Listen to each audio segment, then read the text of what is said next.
अध्याय 1। यूं परिवार की सबसे बड़ी कुमारी एक लोंगजिया महाद्वीप लोंगयुवान साम्राज्य की समृद्ध शाही सड़कों पर लोग सुव्यवस्थित थे और सड़क के दोनों ओर खड़े होकर महान जनरल यू लुओ की विजयी वापसी की प्रशंसा कर रहे थे। इस युन लुओ को लोंगयुवान की किंवदंतियों में से एक माना जाता था। उन्होंने कई वर्षों तक सीमा की रक्षा की ताकि पड़ोसी देश आक्रमण करने की हिम्मत न कर सकें। इसके अलावा कुछ ही समय पहले उसने एक झटके में 4 देशों को लोंगयुवान के अधीनस्थों में बदल दिया। इस मामले को सुनकर महामहिम बेहद प्रसन्न हुए। उन्होंने न केवल यू लुओ को प्रशंसा प्राप्त करने के लिए इंपीरियल सिटी में वापस भेज दिया, बल्कि एक खाली आदेश भी दिया। इस कोरे आदेश के साथ यह किसी भी प्रकार के अनुरोध को पूरा करने के महामहिम के वादे के बराबर है। हालांकि विजयी होकर वापस आने के बाद महान जनरल यू लुओ सम्राट को देखने के लिए अदालत की बैठक में शामिल नहीं हुए, बल्कि जनरल एस्टेट में वापस चले गए। उसके पीछे पीछे सभी सैनिक चुप थे। महान जनरल युन लुओ घर लौटने के लिए क्यों बेचैन थे, इस बारे में उनसे अधिक स्पष्ट कोई नहीं था। इन सबका श्रेय युन कबीले की सबसे बड़ी महिला को दिया जा सकता है। ऐसा कहा गया था कि जब महान जनरल युन लुओ सीमा की रखवाली कर रहे थे, तब उस कूड़े ने भारी मात्रा में परेशानी पैदा कर दी थी। उसके विशिष्ट अहंकारी, दबंग, उग्र और रौबदार व्यक्तित्व को नजरअंदाज किया जा सकता है, लेकिन उसने हाल ही में सड़क पर एक सुंदर आदमी को छीनकर एक घोटाला किया है। इसके चलते क्राउन प्रिंस को उसके साथ अपनी सगाई रद्द करनी पड़ी। हालांकि वह इस घटनाक्रम को बर्दाश्त नहीं कर सकी, इसलिए उसने फांसी लगाकर आत्महत्या करने का फैसला किया। यदि वह सचमुच मर गई, तो जनरल एस्टेट पर एक आपदा कम होगी। फिर भी यह कचरा खत्म नहीं हुआ। न केवल उसे बचाया गया, बल्कि वह एक अलग व्यक्ति में भी बदलती दिखाई दी। उसने खुद को घर में बंद कर लिया और आधे महीने तक बाहर नहीं निकली। इसलिए जब जनरल यू लुओ विजयी होकर शहर लौटे, तो उन्हें जनरल एस्टेट लौटने की जल्दी थी। इस समय जनरल एस्टेट के अंदर कृत्रिम पहाड़ी की चोटी पर सफेद कपड़े पहने एक युवा महिला ने अपने दोनों हाथ अपने सिर के पीछे रखे हुए थे और वह आलस्य से एक चट्टान के सामने झुक गई थी। जब वह आकाश में चमकते सूरज को देख रही थी, तो उसकी आंखें आधी झुकी हुई थीं। मुझे विश्वास नहीं हो रहा है कि समय इतनी तेजी से बीत गया। मैं आधे महीने से भी अधिक पहले इस महाद्वीप पर आया था। शुक्र है, इस अवधि के दौरान मैंने इस शरीर की मूल यादों को पूरी तरह से स्वीकार कर लिया है और यह भी समझ गया है कि यह किस तरह की जगह है। आधे महीने पहले वह हुआक्सिया विश्वविद्यालय में मेडिकल लैब में एक प्रयोग कर रही थी जब उसने गलती से एक विस्फोट कर दिया।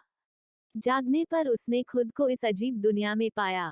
जब वह हुआक्सिया में थी तब उसका नाम यू लुओफेंग भी था, लेकिन अंतर यह था कि वह हुआक्सिया विश्वविद्यालय की शीर्ष छात्रा और शिक्षक की सबसे उत्कृष्ट छात्रा थी। हालांकि यह यू लुओफेंग एक प्रसिद्ध कचरा था जो न तो साहित्यिक कला और न ही मार्शल आर्ट में प्रतिभाशाली था। वह आध्यात्मिक ऊर्जा एकत्र करने का सरल कार्य भी नहीं कर सकी। सच्ची आध्यात्मिक साधक बनना तो दूर की बात है। इस दुनिया में ताकतवर का सम्मान किया जाता था, इसलिए उस उपहास और निंदा की कल्पना की जा सकती थी जो एक कचरा व्यक्ति जो आध्यात्मिक साधक नहीं बन सका, उसे झेलना पड़ा। हालांकि इस कूड़ेदान में केवल एक दादा के लिए एक सेनापति नहीं था, बल्कि उसके पास लोंगयुवान में कई महिलाओं का नंबर एक स्वप्न प्रेमी, महामहिम क्राउन प्रिंस, जन्म से ही एक मंगेतर भी था। फिर भी यह कचरा क्राउन प्रिंस जैसे आदर्श मंगेतर से संतुष्ट नहीं था और वास्तव में उसने एक अच्छे परिवार के व्यक्ति से छेड़छाड़ करने का साहस किया। इसके कारण क्राउन प्रिंस, जो अंततः इसे और सहन नहीं कर सके, ने जनरल यू लुओ को नाराज करने का जोखिम उठाया और कूड़े के साथ अपनी सगाई समाप्त कर दी। किसने सोचा होगा कि कचरा यू लुओफेंग ने न केवल पश्चाताप नहीं किया, बल्कि वह महामहिम क्राउन प्रिंस को हृदय परिवर्तन के लिए धमकी देने के लिए आत्महत्या का उपयोग करना चाहती थी। हालांकि क्राउन प्रिंस बस घूमे और चले गए। शुक्र है कि जनरल एस्टेट के लोगों ने समय रहते उसे बचा लिया, जिससे वह मरने की दुर्भाग्य से बच गई। हालांकि किसी को नहीं पता था कि जब युन लुओफेक को बचाया गया था, तो वह पहले ही मर चुकी थी। अब यह वास्तव में शरीर के अंदर हुआक्सिया का यू लुओफेंग था। अध्याय 2। यू परिवार की सबसे बड़ी कुमारी। दो युवा लड़की धीरे धीरे कृत्रिम पहाड़ी पर बैठ गई। उसके होठों का कोना एक दुष्ट मुस्कान में ऊपर उठ गया। यदि उस व्यक्ति का हुलिया क्राउन प्रिंस से मिलता जुलता नहीं होता और उसके कपड़े पहने हुए होता, तो यू लुओफिंग जो क्राउन प्रिंस से बहुत प्यार करता था, उसे कोई और समझने की गलती नहीं करता। वह भी उसे पकड़ने के लिए दौड़ी नहीं होती और अंततः उस पर एक सुंदर आदमी के साथ छेड़छाड़ करने का आरोप लग जाता। बेशक, अगर ऐसा ही होता, तो लोगों ने उस आदमी के साथ यू लुओफेंग के रिश्ते को गलत नहीं समझा होता। महत्वपूर्ण कारण यह था कि जब उस आदमी को उसने पकड़ लिया, तो उसने चिल्लाना शुरू कर दिया, यह दावा करते हुए कि युन परिवार की सबसे बड़ी महिला उसे लगातार परेशान कर रही थी और उसे अपने लड़के खिलौना बनने के लिए मजबूर करना चाहती थी। अफसोस की बात है कि यू लुओफेंग शब्दों के मामले में अच्छी नहीं थी और घबराहट में उसने खुद का बचाव करने की क्षमता खो दी। इसलिए उनकी चुप्पी ने आरोप की पुष्टि कर दी। वहां की घटनाओं को याद करते हुए युवा लड़की ने आंतरिक रूप से आह भरी, यह युन लुओफेंग एक जनरल की कुलीन बेटी है, लेकिन वह बहुत मूर्ख है। वह इतने आसान सेटअप को नहीं समझ सकती थी और यह सोचकर भ्रमित थी कि वह क्राउन प्रिंस का दिल वापस पाने के लिए अपने जीवन का उपयोग कर सकती है। यदि क्राउन प्रिंस के आदेश नहीं होते, तो कोई सार्वजनिक रूप से उसके कपड़े क्यों पहनता? क्राउन प्रिंस गाओ लिंग लोंग युआन साम्राज्य के सबसे सुंदर व्यक्ति थे। वह अविश्वसनीय रूप से प्रतिभाशाली था और उसमें उत्कृष्ट क्षमताएं थीं। अपनी पहचान और पद के साथ वह एक कूड़ेदान से शादी करने को क्यों तैयार होगा? इसलिए वह उसकी शिकायतों को समझ सकती थी। हालांकि वह समझ नहीं पा रही थी कि अपनी प्रतिष्ठा बनाए रखने के लिए गाओलिंग ने युन लुओफेंग को अनैतिक होने और एक सुंदर आदमी से छेड़छाड़ करने के लिए उसकी सगाई की स्थिति को अनदेखा करने के लिए क्यों दोषी ठहराया। इस समय यू लुओफेंग की निजी नौकरानी वहां पहुंची। जब उसने कृत्रिम पहाड़ी पर बैठी युवा लड़की को देखा तो उसका घबराया हुआ चेहरा खुशी में बदल गया। जल्दी से यू लुओफेंग के सामने दौड़ते हुए उसने हाँफते हुए कहा, मिस मास्टर जनरल वापस आ गया है। वह आपको उसे अध्ययन कक्ष में देखने का आदेश दे रहा है। दादाजी लौट आए। यू लुओफेंग एक सेकंड के लिए ठिठक गए। वो यह कैसे भूल सकती है कि आज महान जनरल युन लुओ की विजयी वापसी का दिन है। अभी कुछ समय पहले यही वह दिन था जिसका इस शरीर के मूल मालिक ने बेसब्री से इंतजार किया था। कौन जानता था कि वह अपने दादा को देखने से पहले किसी और की योजना से मर जाएगी, एक ऐसा व्यक्ति जिसे वह पूरे दिल से 10 वर्षों तक याद करती थी। चलो, मुझे बूढ़े दादाजी से मिलवाने ले चलो। उसने अपनी बुद्धि वापस पा ली और किंग्यान के छोटे गालों पर चुटकी काट ली, जो सेब की तरह स्वादिष्ट लग रहे थे। उसका तेजस्वी चेहरा एक दुष्ट मुस्कान से सुशोभित था। और फिर किंग्यान की प्रतिक्रिया की प्रतीक्षा किए बिना वह अध्ययन की दिशा में आगे बढ़ी। जनरल एस्टेट के अध्ययन कक्ष के अंदर एक बूढ़ा और भूरे बालों वाला व्यक्ति कुर्सी पर बैठा हुआ था और उसका चेहरा भावहीन था। उसने गंभीर भाव से सामने खड़ी सफेद कपड़े पहने लड़की की ओर देखा। खड़ी यू लुओफेंग ने आलस्य से जम्हाई ली। वह पहले ही आधे घंटे के लिए इस अध्ययन कक्ष में प्रवेश कर चुकी थी। लेकिन इस आधे घंटे में जनरल युन लुओ ने कुछ नहीं कहा और बस भावहीन होकर उसे देखते रहे। जनरल यू लुओ की भाषण की कमी को देखते हुए यू लुओफिंग निश्चित रूप से पहले नहीं बोलेंगे। अंत में जनरल यू लुओ अपने गुस्से पर काबू नहीं रख सके और अपने पुराने चेहरे पर भारी भाव के साथ सख्ती से पूछा, मैंने सुना है कि आपने हाल ही में सार्वजनिक रूप से कुछ अशोभनीय आचरण किया है। क्या आपको मुझे अपने बारे में स्पष्टीकरण नहीं देना चाहिए? आप किस प्रकार का स्पष्टीकरण चाहते हैं? वो हल्के से हंसी, यदि आप अपनी पोती के बजाय बाहर से आए अफवाह पर विश्वास करना चुनते हैं, तो आपने जो सुना वही हुआ, मुझे समझाने की कोई आवश्यकता नहीं है। अभिमानी जनरल युन लुओ ने डेस्क पर जोर से थप्पड़ मारा, जिससे डेस्क अपने बल से 2 हिस्सों में टूट गई। बूढ़े आदमी के गुस्से से डेस्क की बलि चढ़ गई। अध्याय 3। युन परिवार की सबसे बड़ी मिस 3, यह आपके दादाजी के प्रति आपका दृष्टिकोण है। दादाजी, यू लुओफेंग ने हंसते हुए कहा, जब आप सीमा की रक्षा कर रहे थे, तो क्या आपने कभी मेरी, अपनी पोती की परवाह की? जब मैं अपमान से पीड़ित हुआ, तो मेरे लिए कौन खड़ा हुआ?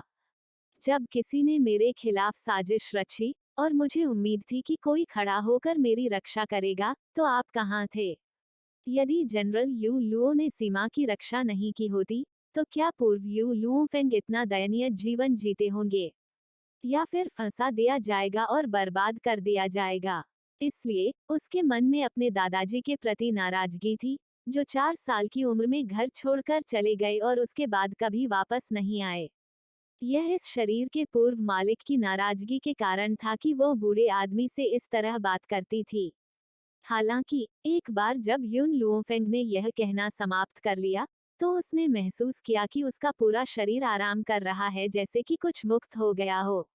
वह जानती थी कि ऐसा इसलिए हुआ क्योंकि उसने वही कहा जो इस शरीर का मूल मालिक कहना चाहता था, जिससे इस शरीर में पछतावे का बचा हुआ निशान भी गायब हो गया। युवा लड़की की आरोप भरी आवाज ने क्रोधित यू लुओ को शांत कर दिया। उनका वृद्ध शरीर चेहरे पर कड़वी मुस्कान के साथ कुर्सी पर कमजोर और निस्तेज पड़ा हुआ था। वह जानता था कि इन सभी वर्षों में वह अपनी पोती का बहुत आभारी रहा है। विशेष रूप से अभी उसके शब्द, वे एक भारी छड़ी की तरह थे जो उसके दिल पर बेरहमी से वार कर रहे थे, जिससे वह असहनीय रूप से तंग हो गया था। अंत में वह केवल जोर से आह भर सका। प्राचीन काल से भक्ति और पारिवारिक कर्तव्य के लिए एक साथ रहना कठिन था, वही वफादारी और परिवार के साथ भी। महामहिम के प्रति अपनी वफादारी के लिए उन्होंने अपनी पोती, जो केवल 4 साल की थी, को अलग कर दिया और सीमा पर चले गए। वह पूरे 10 साल के लिए चला गया था। पिछले 10 वर्षों में वह किस तरह का जीवन जी रही थी, जो खेती नहीं कर सकती थी। लेकिन एक बार जब वह वापस लौटे, तो उन्होंने सही और गलत की परवाह नहीं की और उन अफवाहों के लिए अपनी पोती को डांटा।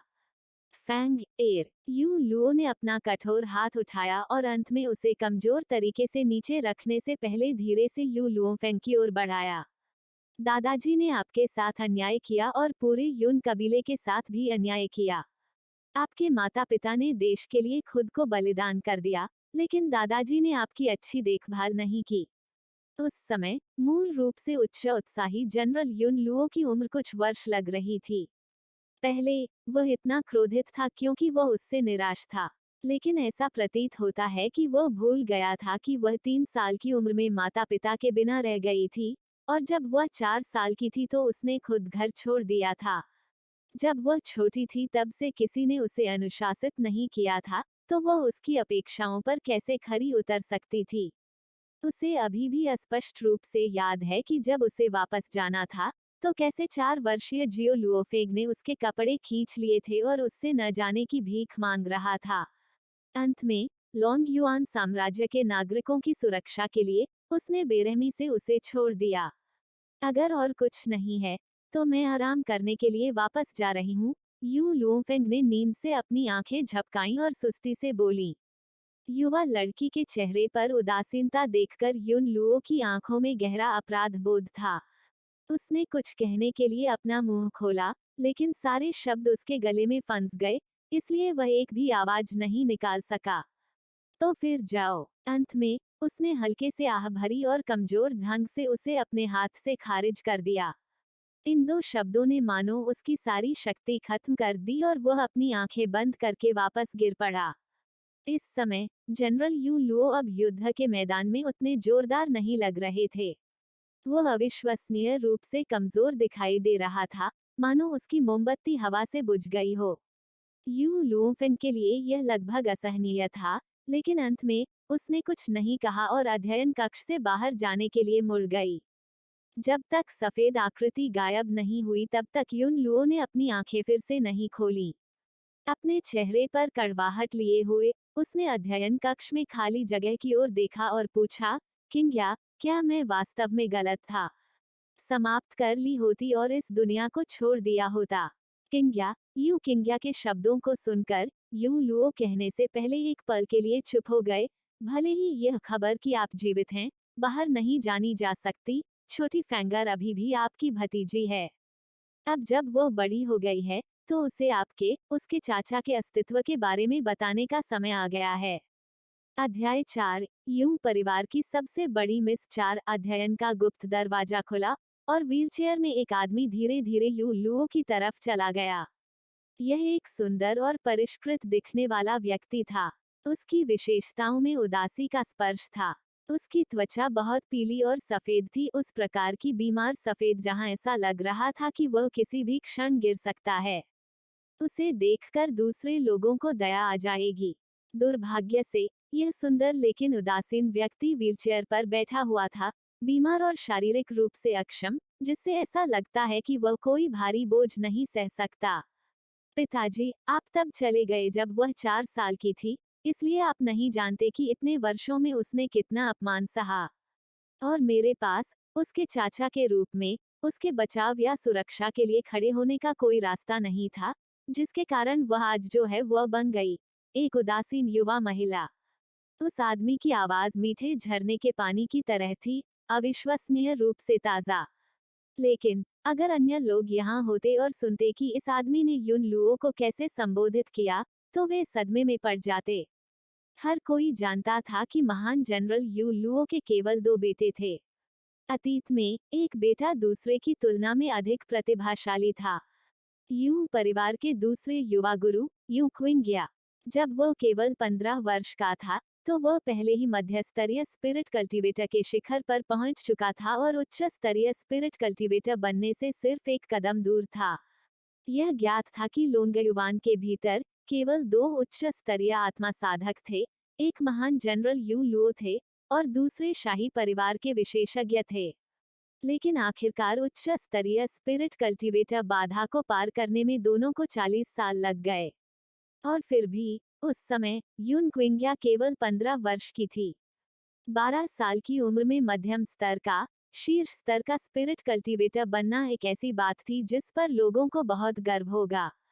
हालांकि अतीत में यू क्विंग्या, जिन्होंने कम उम्र में अपनी महत्वाकांक्षा हासिल की थी, यह भूल गए थे कि जंगल में जो पेड़ खड़ा है, हवा निश्चित रूप से उसे नष्ट कर देगी। एक प्रतियोगिता के बीच में उसने अपने प्रतिद्वंद्वी को हरा दिया और प्रतिद्वंद्वी के परिवार के क्रोध का पात्र बन गया। अंत में वह एक पहाड़ की चोटी से गिर गया। किसी ने कल्पना भी नहीं की होगी कि कथित रूप से मृत युन क्विंग्या वास्तव में अभी भी जीवित थी। क्विंग्या, तुमने भी पिछले वर्षों में कष्ट सहे हैं। यू लुओ फूट फूट कर हंसे। अपराधबोध ने उसकी आवाज को धीमा कर दिया और उसने कहा, अगर यह युन परिवार के लिए नहीं होता, तो आप छुपते नहीं। वह शक्ति बहुत मजबूत है। अगर उन्हें पता होता कि आप अभी भी जीवित हैं, तो वे निश्चित रूप से आपको नहीं छोड़ेंगे और युन परिवार को माफ भी नहीं करेंगे। युन क्विंग्या ने उदासी से भरी आंखों को छिपाते हुए अपनी निगाहें थोड़ी नीचे कर लीं। उन्होंने उदासीन, शांत स्वर में कहा, भले ही मैं जीवित रहूं, तो क्या? मैं अब जिस तरह से हूं वह मृत होने से अलग नहीं है। मेरी ताकत बर्बाद हो गई थी, मैं केवल इस विकलांग शरीर के साथ काम कर सकता हूं और चुपचाप जी सकता हूं।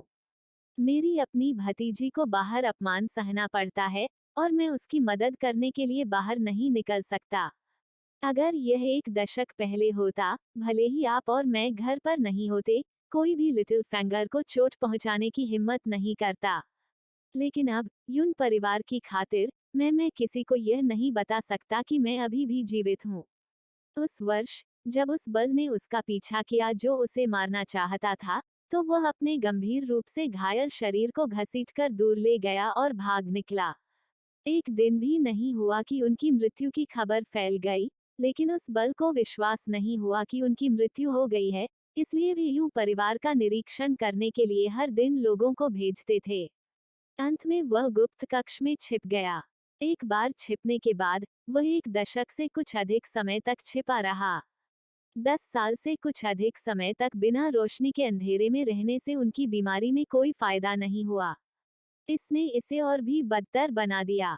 जिस बात ने उसे और अधिक निराशा में डाल दिया वह यह थी कि जब वह अपने पीछा करने वालों से बच रहा था, तो उसका आत्मा क्षेत्र नष्ट हो गया था।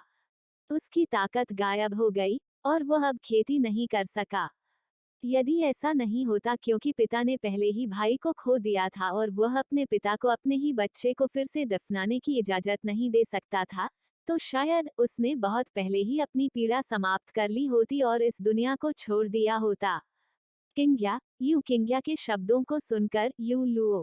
अध्याय 5। Medical gods code. एक इस महाद्वीप को लॉन्गजियो कहा जाता है।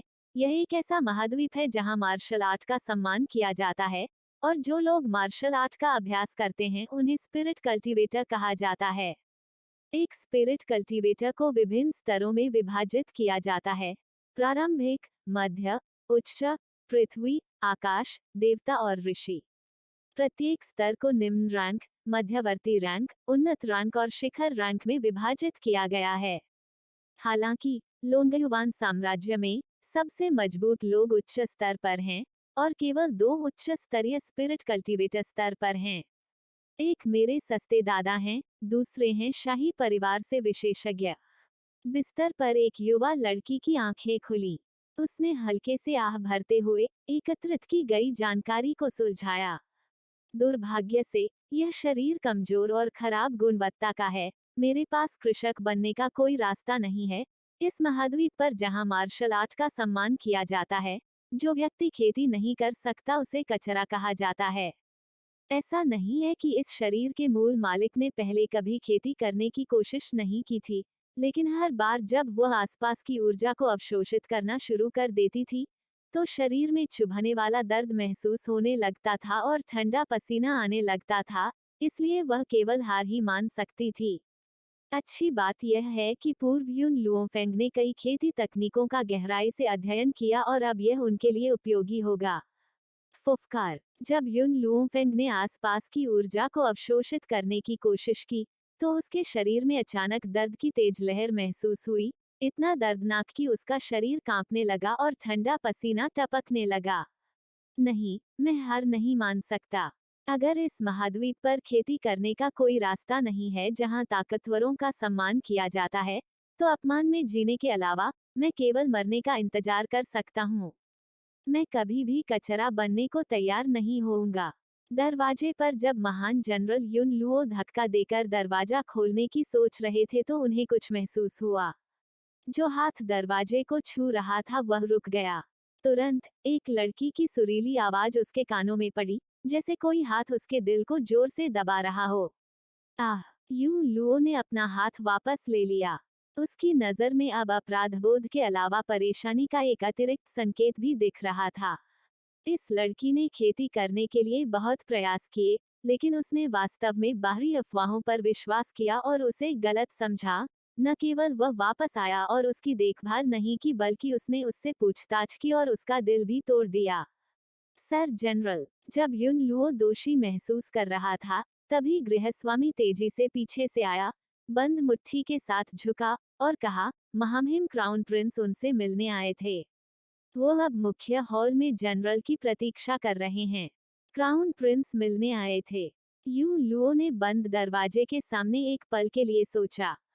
भारी स्वर में उन्होंने कहा, जाओ और कहो कि किसी को भी सबसे बड़ी मिस को परेशान करने की अनुमति नहीं है। जी श्रीमान। यू लुओ के आगमन के समय यू लुओफेंग को इसकी जानकारी थी, लेकिन उस पल वह पहले से ही अपने दर्द के कारण सो नहीं पा रही थी। वह उसकी देखभाल करने के मूड में कैसे हो सकती थी? अगर यहाँ कोई होता, तो वह निश्चित रूप से यू लुओफेंग से डरता, क्योंकि वे केवल सफेद कपड़ों में खून से लथपथ एक युवा लड़की को देखेंगे।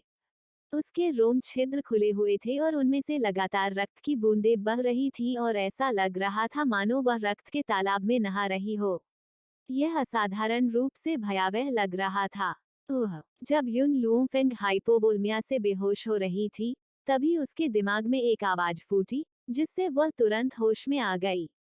अध्याय 6। Medical gods code 2। मास्टर, आपने वास्तव में लापरवाही से काम किया है। अगर मैंने आपको समय पर नहीं जगाया होता, तो मुझे डर है कि आप यहीं मर गए होते। यू लुओफेंग के दिमाग में एक धीमी आवाज आई और फिर उसका दिमाग पूरी तरह से खाली हो गया। जब वह ठीक हुई, तो उसने खुद को जमीन के एक संकीर्ण टुकड़े में स्थित पाया। उसके सामने एक छोटा लड़का खड़ा था, जो सफेद कपड़े पहने हुए था और गुलाबी जेड नक्काशीदार करूब जैसा दिख रहा था। यह स्पष्ट है कि जो आवाज युन लुओफेंग के दिमाग में एक क्षण पहले आई थी वह इसी छोटे लड़के की थी। मास्टर, बहुत दिनों से नहीं देखा, आपकी बहुत याद आती है। यू लुओफेंग की शक्ल देखकर छोटा लड़का अपनी दोनों आंखों के दांत दिखाते हुए प्यारा सा मुस्कुराया और खुशी से उसकी ओर उड़ गया। टकरा जाना। कौन जानता था कि एक बार जब लड़की उसकी हरकतें देख लेगी तो वह झट से झुक जाएगी और उसके रास्ते से हट जाएगी। छोटे लड़के के पास अपने कदमों को रोकने का समय नहीं था और वह लड़खड़ाकर जमीन पर गिर पड़ा। वह मिट्टी खाते कुत्ते की भांति गिर पड़ा। फिर उसने अपना छोटा शरीर उठाया और उदास आंखों से यू लुओफेंग को देखा। मालिक, आप बहुत क्रूर हैं। रुको। यू लुओफेंग ने छोटे लड़के को रोका। उसने गहरी त्योरियां चढ़ाते हुए पूछा, तुम कौन हो? यह कहाँ है? क्या हम एक दूसरे को जानते हैं? मास्टर, आप मेरे बारे में भूल गए। एक बार जब छोटे लड़के ने यह टिप्पणी सुनी तो उसका मुंह अचानक मुड़ गया जैसे वह चिल्लाने वाला हो। अगर आपने मुझे लाइब्रेरी से नहीं चुना तो मुझे डर है कि मेरे लिए मास्टर से मिलने का कोई रास्ता नहीं होगा। मैंने नहीं सोचा था कि मास्टर मुझे केवल 2 सप्ताह में भूल जाएंगे। पुस्तकालय। यू लुओफेक पूरी तरह से भ्रमित था। इस आदमी ने क्या कहा? कौन सी लाइब्रेरी? मास्टर, मैं मेडिकल गॉड्स कोड की संरक्षक भावना हूँ। आपने मुझे हुआक्सिया विश्वविद्यालय के पुस्तकालय से लिया। मेडिकल भगवान का कोड। बूम। यह खबर गड़गड़ाहट के चौंका देने वाले झटके की तरह थी और यू लुओफेंग बेहोश हो गई। उसने गलती से स्कूल की लाइब्रेरी के कोने से मेडिकल गॉड्स कोड उठा लिया था, लेकिन लाइब्रेरी में मेडिकल गॉड्स कोड का कोई रिकॉर्ड नहीं था, इसलिए पुस्तकालय के प्रभारी बूढ़े व्यक्ति ने इसे उसे दे दिया। वह नहीं जानती थी कि क्यों, लेकिन यह मेडिकल गॉड्स कोड हमेशा खुलने में असमर्थ रहा है। उसने सभी तरह के तरीके अपना लिए लेकिन वे अप्रभावी थे। उसे उम्मीद नहीं थी कि स्थानांतरित होने के बाद मेडिकल गॉड का कोड भी यहाँ उसका अनुसरण करेगा और मेडिकल गॉड के कोड की एक स्वघोषित संरक्षक भावना जो एक छोटे लड़के से मिलती जुलती थी, बाहर आ जाएगी। तुम यहाँ कैसे हो सकते हो? यू लुओफेंग ने ठीक होकर पूछा। वह और भी अधिक पूछना चाहेगी, क्या इसीलिए वह इस महाद्वीप को पार कर गई? यू लुओफेक का मानना कि यह मामला निश्चित रूप से इस छोटे से आदमी से जुड़ा था। मास्टर, पहले जब आप प्रयोगशाला में एक प्रयोग कर रहे थे तो परिणामों के कारण एक विस्फोट हुआ। वह मैं ही था जो आपको लोंगक्सियाओ मुख्य भूमि पर ले गया था, अन्यथा आप मर जाते। छोटे लड़के ने सारा श्रेय लेते हुए गर्व से अपना सिर उठाया और फिर, जैसे उसे कुछ याद आया हो, वह उदास हो गया। दुर्भाग्य से हुआक्सिया में आध्यात्मिक ऊर्जा मौजूद नहीं थी। खेती करना तो दूर, मैं आपको ईश्वर की संहिता के अंतर्गत दुनिया में भी नहीं ला सका। अन्यथा आपको उस छोटे विस्फोट के कारण शारीरिक विनाश का सामना नहीं करना पड़ता। यू लुओफेंग की भौहें सिकुड़ गईं, उसके होठों पर एक बुरी मुस्कान का स्पर्श उभर आया। आपके शब्दों के अर्थ से ऐसा प्रतीत होता है कि आप हुआक्सिया से संबंधित नहीं हैं। छोटे लड़के ने गंभीरता से उत्तर देते हुए अपना सिर हिलाया। मैं लोंगक्सियाओ मुख्य भूमि से हूँ। यह एक दुर्घटना के कारण है कि मैं हुआक्सिया में दिखाई दिया, वहाँ मुझे अनजाने में आपने उठा लिया था। लेकिन मास्टर, आप गंभीर खतरे में थे। अगर मैंने आपको नहीं रोका तो मुझे डर है कि आप खून से लथपथ हो गए होते। अध्याय 7, मेडिकल गॉड्स कोड 3। मैं जानता हूँ, लेकिन मुझे एक और मौका दीजिए और मैं फिर भी वैसा ही करूँगा। लोंगक्सियाओ मुख्य भूमि पर कमजोर चींटियों की तरह हैं। और आखिरकार मेरे पास दूसरा मौका है। मैं आसानी से कैसे हार मान सकता हूँ? अगर मैं जीना चाहता हूँ तो यह केवल मजबूत बनकर ही किया जा सकता है। यू लुओफेक की आवाज सुनकर छोटा लड़का थोड़ा स्तब्ध रह गया। इस समय उसकी बेशर्म विशेषताओं को आत्मविश्वास से भरा देखकर वह अवचेतन रूप से चकित हो गया। मास्टर, अगर आप मजबूत बनना चाहते हैं तो मैं आपकी मदद कर सकता हूँ। छोटे लड़के की आंखें दृढ़ थीं। मुझे कहना होगा, मास्टर, आपकी किस्मत बहुत अच्छी है। इतनी अच्छी गुणवत्ता वाले भौतिक शरीर के साथ। हालांकि इस दुनिया के लोग कहते हैं कि मूल यू लुओफेंग बेकार थी, ऐसा इसलिए था क्योंकि कोई भी उसे विकसित करने में मदद नहीं कर सकता था। यह कहा जाना चाहिए कि लोंगक्सियाओ महाद्वीप पर कोई भी उसे अभ्यास का सही तरीका प्रदान नहीं कर सका। यदि यह सामान्य तरीके से साधना कर रहा होता, तो यह शरीर असहनीय दर्द से भरा होता। यदि इसे जबरन विकसित किया जाता, तो आप बहुत अधिक खून बहने से निश्चित रूप से मर जाऊंगा। वह कहने से पहले रुका, लेकिन मास्टर, चूंकि आपने जबरदस्ती अभ्यास किया और अत्यधिक रक्तस्राव किया, इसलिए मैं रक्त अनुबंध करने में सक्षम था। अन्यथा मुझे डर है कि हम इतनी जल्दी नहीं मिल पाते। यह सुनकर यू लुओफेंग को परेशानी महसूस हुई। उसने पूछा, क्या आप सचमुच मेरी मदद कर सकते हैं? छोटे लड़के ने सिर हिलाया। मास्टर, मैं मेडिकल गॉड्स कोड की संरक्षक भावना हूँ। मुझे तुच्छ मत समझो क्योंकि मैं छोटा हूँ। वास्तव में मैं कई वर्षों से रह रहा हूँ। इस दुनिया में ऐसा कुछ भी नहीं है जिसके बारे में मैं नहीं जानता। इसके अलावा, क्या मास्टर को पता है कि यह जगह क्या है? क्या? यू लुओफेंग की भौहें सिकुड़ गईं। यह आध्यात्मिक चिकित्सा क्षेत्र है। इस स्थान के अंदर एक बहुत मजबूत आध्यात्मिक ऊर्जा है। बेशक, जड़ी बूटियों की उपयोगिता के अलावा यह आध्यात्मिक खेती करने वालों के लिए एक अच्छा अवशोषण स्रोत भी है। यदि आप बाहरी जड़ी बूटियों को आध्यात्मिक चिकित्सा क्षेत्र में डालते हैं, तो उन सामान्य जड़ी बूटियों में आध्यात्मिक ऊर्जा होगी। प्रभाव स्वाभाविक रूप से सामान्य जड़ी बूटियों से अतुलनीय है, छोटे लड़के ने गर्व से कहा। वर्तमान लोंगाजियाओं में मुख्य भूमि पर आध्यात्मिक ऊर्जा अत्यंत दुर्लभ है। आध्यात्मिक पौधे बनाने का कोई तरीका नहीं है, इसलिए यदि आप आध्यात्मिक पौधे का एक डंठल निकालते हैं, तो यह मुख्य भूमि पर एक बड़ी सनसनी पैदा करने के लिए बाध्य है। यू लुओफिग ने छोटे लड़के की ओर देखा। मुझे पता है कि मनुष्य और आध्यात्मिक जानवर खेती कर सकते हैं, लेकिन मैंने ऐसी जड़ी बूटियों के बारे में नहीं सुना है जो आध्यात्मिक ऊर्जा को भी अवशोषित कर सकती हैं। एक बार जब उसने ये शब्द सुने तो छोटा लड़का थोड़ा क्रोधित हो गया। उसने सोचा कि यू लुओफेंग को उसकी बातों पर विश्वास नहीं है। उसका गुलाबी जेड नक्काशीदार चेहरा गुस्से से लाल हो गया। मैंने जो कहा वह सच है।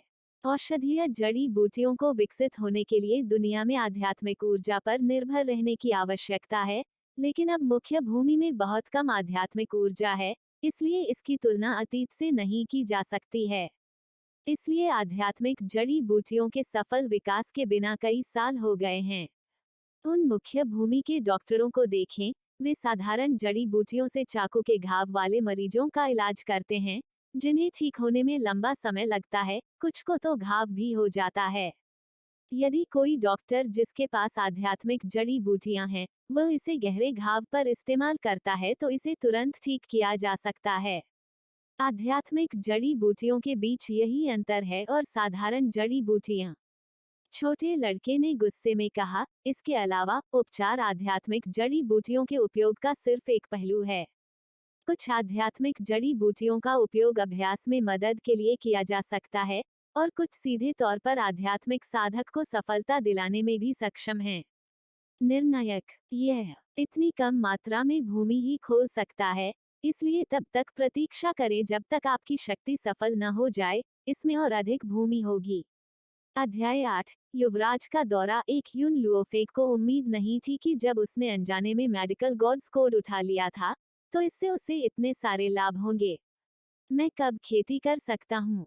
उसने कुछ देर सोचने के बाद पूछा। जाहिर है, वर्तमान में उसके लिए खेती सबसे महत्वपूर्ण चीज है। मास्टर, मेरे पास यहाँ एक नुस्खा है। यदि आप इन जड़ी बूटियों का उपयोग करते हैं और उन्हें लगातार 5 दिनों तक भिगोते हैं, तो मैं आपको वह खेती विधि बताऊंगा जिसकी आपको आवश्यकता है। इस बिंदु पर बोलते हुए छोटा आदमी रुका और फिर जारी रखा, यह औषधीय स्नान आपको अपने शरीर का व्यायाम करने में मदद करने के लिए है, इसलिए चाहे कितना भी दर्दनाक हो, आपको सहना होगा। 5 दिनों के बाद आप खेती शुरू कर सकते हैं। दुर्भाग्य से, अगर आध्यात्मिक जड़ी बूटियां होती, तो आपको 5 दिनों तक पीड़ित होने की आवश्यकता नहीं होती, बस एक दिन पर्याप्त होगा। लेकिन अपनी वर्तमान ताकत के साथ, आपको आध्यात्मिक पौधों को उगाने के लिए 3 महीने खर्च करने होंगे, इसलिए आवश्यक समय आपके लिए बहुत लंबा है। इस स्थिति में यदि जड़ी बूटियों को आध्यात्मिक चिकित्सा क्षेत्र में लगाया जाता था, तो आध्यात्मिक जड़ी बूटियों में विकसित होने के लिए 3 महीने का समय लगता था। उसने जो चुना वह दूसरा सबसे अच्छा विकल्प था। मैं समझती हूँ, यू लुओंगफेंग ने वह नुस्खा ले लिया जो छोटे लड़के ने उसे दिया था। ओह, यह सही है। तुमने मुझे नहीं बताया कि तुम्हारा नाम क्या है। जियोमो के चेहरे पर एक उज्ज्वल मुस्कान थी। उसने कोमल आवाज के साथ उत्तर दिया, मास्टर, मुझे जियोमो कहा जाता है। मेरा नाम मत भूलना। प्रिस्क्रिप्शन जेब में रखने के बाद यू लुओंगफेंग ने जियोमो को देखने के लिए अपना सिर उठाया। अचानक लड़के की प्यारी मुस्कान उसकी दृष्टि में आ गई, जिससे वह अपने हाथों को उस छोटे लड़के के चेहरे पर चुटकी काटने से रोक नहीं पाई। उसके होंठ एक बुरी मुस्कान में बदल गए। जियोमो, मैं यहाँ बहुत लंबे समय से हूँ, इसका पता लगाना आसान होगा, लेकिन मुझे नहीं पता कि कैसे निकलूं। लड़की की हथेली गर्म थी, इसलिए लड़के के गाल लाल हो गए। लड़की की बातें सुनकर उसने अपने होंठ चबाए, पानी भरी आंखों से उसकी ओर देखा। मास्टर, आपको इतनी जल्दी जाना होगा। मैं अंततः आपको देख सका, और आपकी वर्तमान स्थिति के बारे में किसी को पता नहीं चलेगा। जब आप इस जगह पर आते हैं, तो बाहरी लोगों की नज़र में आप ऐसे दिखते हैं जैसे आप सो रहे हैं। कोई भी यह नहीं सोचेगा कि आप मेडिकल गॉड्स कोड वर्ल्ड के भीतर हैं। यू लुओफिंग बहुत देर तक चुप रहे और फिर धीरे से बोले, तो क्या आप इस मेडिकल गॉड्स कोड वर्ल्ड को छोड़ सकते हैं? जियोमो ने अपना सिर हिलाया, उसकी आंखें अकेलेपन से भर गईं। मास्टर, मैं एक इंसान नहीं हूँ, नहीं मैं एक आध्यात्मिक जानवर हूँ। मेरी आत्मा का जन्म मेडिकल गॉड के कोड के कारण हुआ है, मैं दुनिया में मौजूद नहीं हूँ। हालांकि तब तक प्रतीक्षा करें जब तक कि मास्टर की शक्ति बहुत शक्तिशाली न हो जाए। तब मैं अस्थायी रूप से मेडिकल गॉड के कोड की दुनिया को छोड़ सकता हूँ और आपकी तरफ से प्रकट हो सकता हूँ। लेकिन मैं आपसे 100 मीटर से अधिक दूर नहीं रह सकता। जियोमो, यह मेरा आपसे आखिरी सवाल है, आपने मुझे क्यों चुना? हुआक्सिया के लोगों की संख्या करोड़ों में है, वह समझ नहीं पा रही थी आखिरकार मेडिकल गॉड्स कोड ने उसे क्यों चुना। मैं भी नहीं जानता क्यों। जियोमो की आंखों में संदेह का भाव झलक रहा था। शायद ऐसा इसलिए है क्योंकि आपने मुझे पहले चुना, यदि आप नहीं होते, तो मैं अभी भी उस पुस्तकालय में कहीं फेंक दिया जाता, शायद यही कारण है कि मैंने आपको चुना। जब युन लुओफिग अंतरिक्ष से बाहर निकली, तो उसने खुद को बिस्तर पर पड़ा हुआ पाया। उसकी बाहों में एक किताब थी, जिसके शीर्ष पर 3 प्रभावशाली दिखने वाले शब्द लिखे थे, मेडिकल गॉड्स कोड। इससे यह भी साबित हो गया कि जो कुछ भी पहले हुआ वह सपना नहीं था। मिस, क्या आप जाग रही हैं? नौकरानी किंग्यान ने देखा कि यू लुओफेग ने अपनी आंखें खोल ली हैं, और उसका दिल खुशी से भर गया। और फिर, जैसे उसने कुछ सोचा हो, उसका छोटा सा चेहरा उदास हो गया और उदास लग रहा था। मिस, महामहिम क्राउन प्रिंस यहाँ हैं। जनरल चाहते हैं कि आप अतिथि स्वागत कक्ष में जाएं। इस नौकर ने मिस को झपकी लेते हुए देखा था, इसलिए मैंने आपको परेशान नहीं किया। अब जब आप जाग गए हैं, तो इस नौकर को जनरल को रिपोर्ट करने की जरूरत है। अध्याय 9, युवराज का दौरा 2। युवराज। यू लुओफेक की भौहें सिकुड़ गईं और बिस्तर से उठ गईं। लेकिन जैसे ही वह उठी, वह रुकने के अलावा कुछ नहीं कर सकी। अगर उसे ठीक से याद है, तो पहले उसे खून की कमी के कारण अभ्यास छोड़ने के लिए मजबूर होना पड़ा था, लेकिन अब वह पूरी तरह से साफ हो गई थी। उसके सफेद कपड़े साफ और सुरुचिपूर्ण थे, जैसे कि वे ताज़ा धोए गए हों। वास्तव में क्या चल रहा है? यू लुओफेग ने अब इसके बारे में नहीं सोचा क्योंकि वह समझ नहीं पाई थी। उसने व्यंग किया और कहा, क्विंग, चलो, मैं जानना चाहूंगी कि क्राउन प्रिंस जनरल एस्टेट में क्यों आए थे। क्विंग के जवाब की प्रतीक्षा किए बिना यू लुओफेंग पहले ही कमरे से बाहर चला गया था। थोड़ी देर बाद किंग्यान अंततः अपने सदमे से उबर गई क्योंकि उसने जल्दी से उसका पीछा किया। उसका दिल संदेह से भर गया। किसी अज्ञात कारण से, जब से मिस ने आत्महत्या का प्रयास किया, ऐसा लग रहा था कि वह बिल्कुल अलग व्यक्ति थी। यह सुनने के बाद भी कि क्राउन प्रिंस मिलने आए हैं, वह पहले की तरह उत्साहित नहीं थी। बल्कि एक बहुत ही अजीब प्रभाव डाला। मुख्य हॉल में जनरल यू लुओ सीधे बैठे थे। उनकी भौहें सिकुड़ी हुई थीं और उनमें थोड़ा डैक था। उसके बगल में एक बूढ़ा आदमी और एक जवान आदमी था। जवान करीब 18 साल का लग रहा था। वह सुंदर दिखता था। उसके पास असाधारण उपकरण थे। उसने नीले नौसेना के कपड़े पहने थे और उसका शरीर बिल्कुल तेज तलवार की तरह फैला हुआ था, मानो वह किसी को अचानक मार सकता हो। युवक के पीछे एक बूढ़ा व्यक्ति खड़ा था। युवाओं की शांति की तुलना में बूढ़े व्यक्ति का चेहरा पूरी तरह से लाल था। उसकी आंखें गुस्से से भरी हुई थीं और बाहर निकलने में असमर्थ थीं। जनरल यू, मेरे परिवार का राजकुमार पहले ही यहाँ काफी समय से इंतजार कर रहा है। क्या आप नहीं जानते कि आपके परिवार की बेटी कब आएगी? यह यू लुओ को कुछ झिझक हुई। मैंने उसे सूचित करने के लिए नौकरानियों को पहले ही भेज दिया है। उसके आने में ज्यादा समय नहीं होना चाहिए। बेशक, यू लुओ ने बूढ़े आदमी को यह नहीं बताया कि उसने नौकरानियों को भी आदेश दिया है कि अगर यू लुओफेंग व्यस्त हो तो उसे परेशान न करें और क्राउन प्रिंस से मिलने के लिए उसे सूचित करने से पहले उसके काम पूरा होने तक इंतजार करें। इसलिए, जब किंग्यान ने देखा कि यू लुओफेंग दोपहर की झपकी ले रहा है, तो उसने उसके निर्देशों का पालन किया और उसके जागने का इंतजार कर रही थी। हम्फ, आपने यह बहुत पहले नहीं कहा था, लेकिन वास्तव में हमें कितनी देर तक इंतजार करना चाहिए? यून परिवार की सबसे बड़ी मिस का वास्तव में उच्च स्थान है, जो वास्तव में हमारे शाही महामहिम को यहाँ 1 घंटे तक इंतजार करने देती है। बूढ़े ने बदतमीजी से कहा। यून लुओ ने बूढ़े आदमी की ओर देखते हुए हल्की सी आंखें सिकोड़ते हुए कहा, मेरी पोती को कुछ महत्वपूर्ण काम करने हैं, इसलिए मैं तुम्हें केवल इंतजार करने के लिए कह सकता हूँ। यदि आप इंतजार नहीं करना चाहते हैं, तो आप जा सकते हैं। मैं तुम्हें बाहर नहीं देखूंगा। आप। बूढ़ा आदमी यू लुओ के शब्दों से तब तक क्रोधित था जब तक कि उसका बूढ़ा चेहरा लाल नहीं हो गया। उसका स्वर क्रोधित था। जैसा कि हम सभी जानते हैं, यू लुओ फेंग सुबह से रात तक केवल शाही महामहिम, क्राउन प्रिंस का पीछा करता था। पुरुषों का पीछा करने के अलावा उसे और क्या काम करने की जरूरत है? अब जब हमारा राजकुमार आ गया है, तो वह मुश्किलें पैदा करने की हिम्मत करती है और बाहर नहीं आती है। क्या यह केवल उन्हें बेहतर ढंग से समझने के लिए केवल लगाम ढीली करने के लिए नहीं है? यह सोचकर कि वह जानबूझकर अपने शाही महामहिम को चकमा दे रहा है, क्या क्राउन प्रिंस उसकी ओर और अधिक देखेंगे? फिर भी वह उस पर ध्यान नहीं देगी जो उसने कुछ समय पहले दिन के उजाले में किया था। किसी अन्य व्यक्ति को जबरदस्ती पकड़ना बेहद बेशर्मी है। यू लुओ की मुट्ठी मेज पर पटक दी। उसने बूढ़े आदमी की ओर उदासीनता से देखा। उसकी दोनों आंखें क्रोध से भर गईं।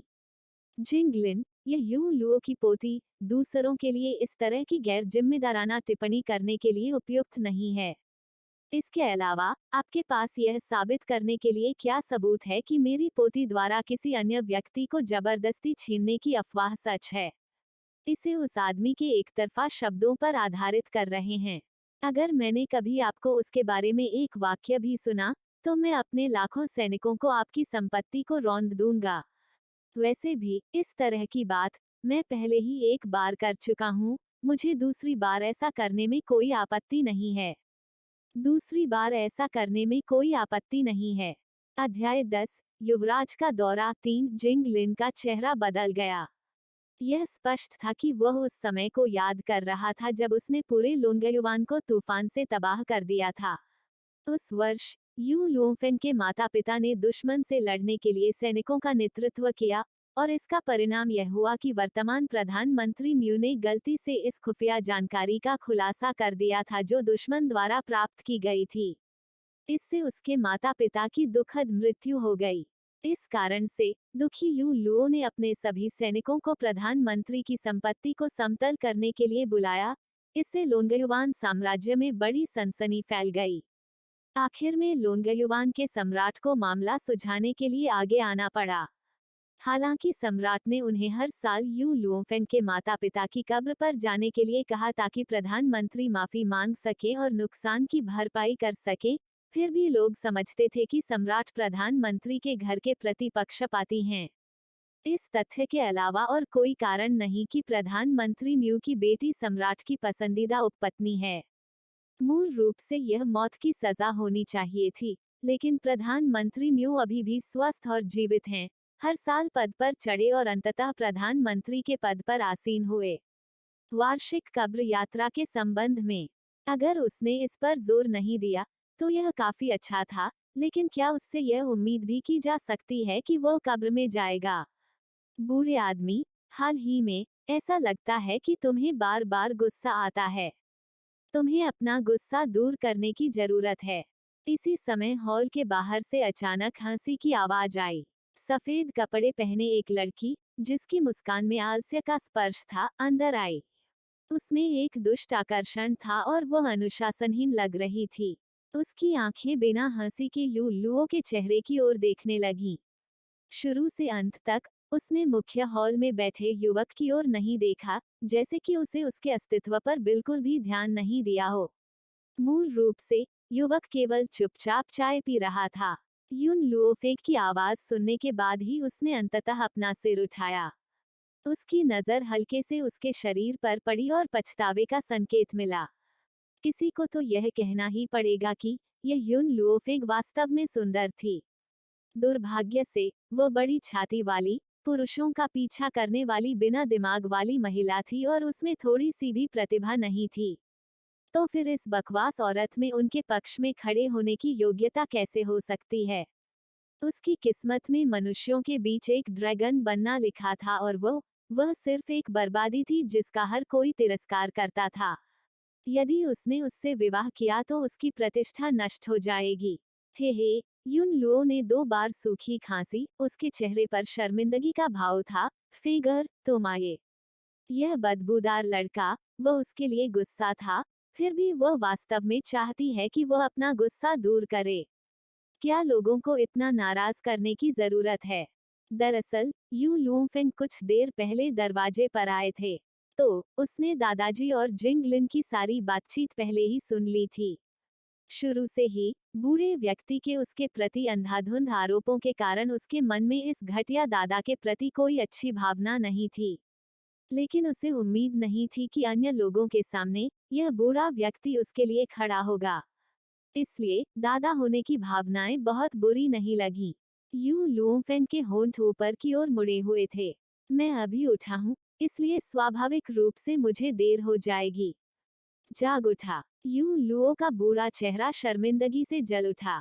दरअसल यह लड़की इतनी देर तक अपने कमरे में इसलिए रुकी क्योंकि वह सो रही थी। ओह, जिंगलिन ने व्यंग्यपूर्वक कहा, मैंने पहले भी कहा था, यू लुओफेन के पास करने के लिए कोई महत्वपूर्ण काम नहीं था, इसलिए आपने जो महत्वपूर्ण बात कही वह सोना था। इस वजह से इसने हमारे क्राउन प्रिंस को इतने लंबे समय तक इंतजार कराया। यून लुओफेग ने उसकी ओर देखा। नींद जीवन की एक प्रमुख घटना है। अगर मैं नहीं जागा, तो चाहे कोई भी आए, मैं उनसे नहीं मिल पाऊंगा। फेगर, यू लुओ ने झपटने का नाटक किया, फिर युवा की ओर मुड़ी। आपका शाही महामहिम क्राउन प्रिंस, कोई भी बिना किसी कारण के मंदिर नहीं जाता है। आप आज चाय पीने जैसी साधारण चीज के लिए मेरे जनरल एस्टेट में नहीं आए, सही है? युवक ने चाय का कप नीचे रख दिया। अपनी आंखों में कोई भावना न रखते हुए उन्होंने ठंडे स्वर में कहा, जनरल यू लुओ, यह राजकुमार सगाई तोड़ने के लिए जनरल एस्टेट में आया है। एस्टेट में आया है। आपको समझना चाहिए कि आपकी पोती के शरीर में कुछ समस्याएं हैं। अगर मदद करने के लिए कोई चिकित्सक नहीं है, तो वह जीवन भर कचरा बनकर रहेगी। इसलिए इस स्थिति के लिए मैं जिंग लिन को अपनी नेक मिस को विकसित करने में मदद करने के लिए अपनी क्षमता का उपयोग करने दूंगा। मुझे इसकी कोई गारंटी नहीं है कि वह एक प्रतिभाशाली बन जाएगी, लेकिन कम से कम वह सामान्य लोगों की तरह होगी और नहीं बर्बाद हो जाओ। अध्याय 11, युवराज का दौरा 4। जब सगाई तोड़ना शब्द का उल्लेख किया गया, तो यू लुओ का चेहरा स्पष्ट रूप से अच्छा नहीं था। हालांकि युवक के निम्नलिखित शब्दों ने यू लुओ को पूरी तरह प्रभावित कर दिया। आखिरकार यू लुओफेक की खेती करने में असमर्थता ने उसके दिल को दुख पहुंचाया। यदि यह उसे औसत प्रतिभा वाले एक सामान्य व्यक्ति की तरह विकसित कर सके, तो उसे कोई पछतावा नहीं होगा। जनरल यू लुओ जिंगलिन ने ठंडे स्वर में कहा, शाही परिवार के हमारे शाही चिकित्सकों ने हमेशा केवल शाही परिवार का इलाज किया है। अगर क्राउन प्रिंस मेरी तलाश में नहीं आते तो मैं मदद नहीं करता। मुझे आशा है कि आप इस अवसर का आनंद लेंगे। अगर आप इसे चूक गए तो मुझे डर है कि यू लुओ फेंग इस जीवन काल में अभ्यास नहीं कर पाएंगे। यू लुओ ने गहरी भौहें चढ़ा ली, जैसे वह कुछ सोच रहा हो। इससे पहले कि वह अपना मन बना पाता, अचानक एक युवा लड़की की सुरीली आवाज ने उसके चिंतन को तोड़ दिया। दादाजी, मुझे अपने शरीर का निदान करने के लिए किसी और की आवश्यकता नहीं है। इससे पहले कि युन लुओ कोई निर्णय लेती, उसने पहले ही अपना निर्णय बता दिया था। You Luo Feng. आखिरकार युवक बैठा नहीं रह सका और अचानक खड़ा हो गया। उसके सुंदर चेहरे पर व्यंग्य की झलक थी और अब वह पहले की तरह शांत नहीं था। तुम्हें इस राजकुमार को परेशान करने का इतना शौक है। इस राजकुमार के लिए तुम बर्बाद होने को तैयार हो। गाओ लिंग का चेहरा वास्तव में भद्दा था क्योंकि उसने अपनी मुठ्ठियां कसकर भींच ली थीं। यदि वह बूढ़ा आदमी यू लुओ यहाँ नहीं होता तो उसकी मुट्ठी निश्चित रूप से यू लुओफेंग पर पड़ती। यू लुओफेंग ने गाओ लिंग को ऊपर से नीचे तक देखा। उसके होंठ मुड़े हुए थे जिससे दुष्टता का स्पर्श पैदा हुआ। आपका शाही महामहिम युवराज, क्या आप अपने बारे में बहुत अधिक नहीं सोच रहे हैं? यदि आप बिना अच्छे रूप या डील डॉल वाले व्यक्ति को मेरे बिस्तर पर भेज दिया जाए तो मैं आपकी ओर देखना भी पसंद नहीं करूंगा। आप। गाओ लिंग का चेहरा और अधिक लाल हो गया। उसका पूरा शरीर उसकी ठंडी आभा को सहन नहीं कर सका। तलवार की धार की तरह उसकी तेज आंखें यू लुओफेंग को घूर रही थीं। ठंडे स्वर में उन्होंने कहा, आप बिल्कुल बेशर्म हैं। जनरल यू लुओ, आपने कितनी बड़ी पोती को पाला है। किसी भी तरह वह लोंगयुवान में सबसे सुंदर आदमी था। अंत में इस महिला ने वास्तव में कहा कि उसके पास एक अच्छी तरह से परिभाषित आकृति या अच्छी शक्ल नहीं है। यह ज्ञात होना चाहिए कि लोंगयुवान में जो महिलाएं उससे शादी करना चाहती थीं, उन्हें यहाँ से आध्यात्मिक जानवर वन जैसे बहुत दूर स्थान तक लाइन में खड़ा किया जा सकता था। यह सही है, मैंने निश्चित रूप से अपनी पोती को अच्छी तरह से नहीं पढ़ाया है। लोंगयुवान के लिए मैंने अपनी 4 साल की पोती को सीमा जैसी जगह पर जाने के लिए छोड़ दिया। एक बार जब मैं चली गई तो मैं 10 साल के लिए चली गई। आप कैसे चाहते हैं कि मैं उसे संभालूं? यू लुओ मूल रूप से यू लुओफेंग के आश्चर्यजनक शब्दों से डर गया था, लेकिन गाओ लिंग के आरोपों को सुनने के बाद ही उसकी बुद्धि में सुधार हुआ। उसका वृद्ध चेहरा अचानक काला पड़ गया था। लोंगयुवान के लिए उन्होंने एक दशक के लिए घर छोड़ दिया। अंत में महामहिम लोंगयुवान के क्राउन प्रिंस ने अपनी पोती को अच्छी तरह से न पढ़ाने के लिए उनकी आलोचना की। इससे उसे निराशा कैसे नहीं होगी। गाओ लिंग का चेहरा थोड़ा बदल गया। वह यह भी जानता था कि उसने गलत बात कही थी। इसलिए वह एक बार फिर यू लुओफेंग की ओर मुड़ा। यू लुओफेंग, इस राजकुमार को इसकी परवाह नहीं है कि आप बेकार हैं। मैं अभी भी आपसे शादी करने का वादा पूरा करने को तैयार हूँ। लेकिन आपने ऐसा अशोभनीय काम किया है। भले ही यह राजकुमार आपको तलाक दे दे, फिर भी यह आपकी अपनी गलती होगी। फिर भी इस क्राउन प्रिंस ने लोंगयुवान के लिए जनरल के प्रयास और श्रम के लिए सोचा। मैंने आपकी खेती में मदद करने का फैसला किया, लेकिन आपने इस राजकुमार को परेशान करना जारी रखने का फैसला किया। एक व्यक्ति को कुछ आत्मज्ञान होना चाहिए। जो चीजें नहीं हैं तुम्हारा कभी तुम्हारा नहीं होगा। गाओ लिंग ने व्यंग्य किया। प्रत्येक शब्द में कांटे थे और बेहद तीखे थे। वास्तव में क्राउन प्रिंस गाओ लिंग का स्वभाव अच्छे स्वभाव के लिए व्यापक रूप से जाना जाता था। यह यू लुओफेंग के सामने थोड़ा जंगली था। किसने इस बर्बादी को अपनी मंगेतर बनने दिया? वह उससे इतना घृणित कैसे नहीं हो सकता था?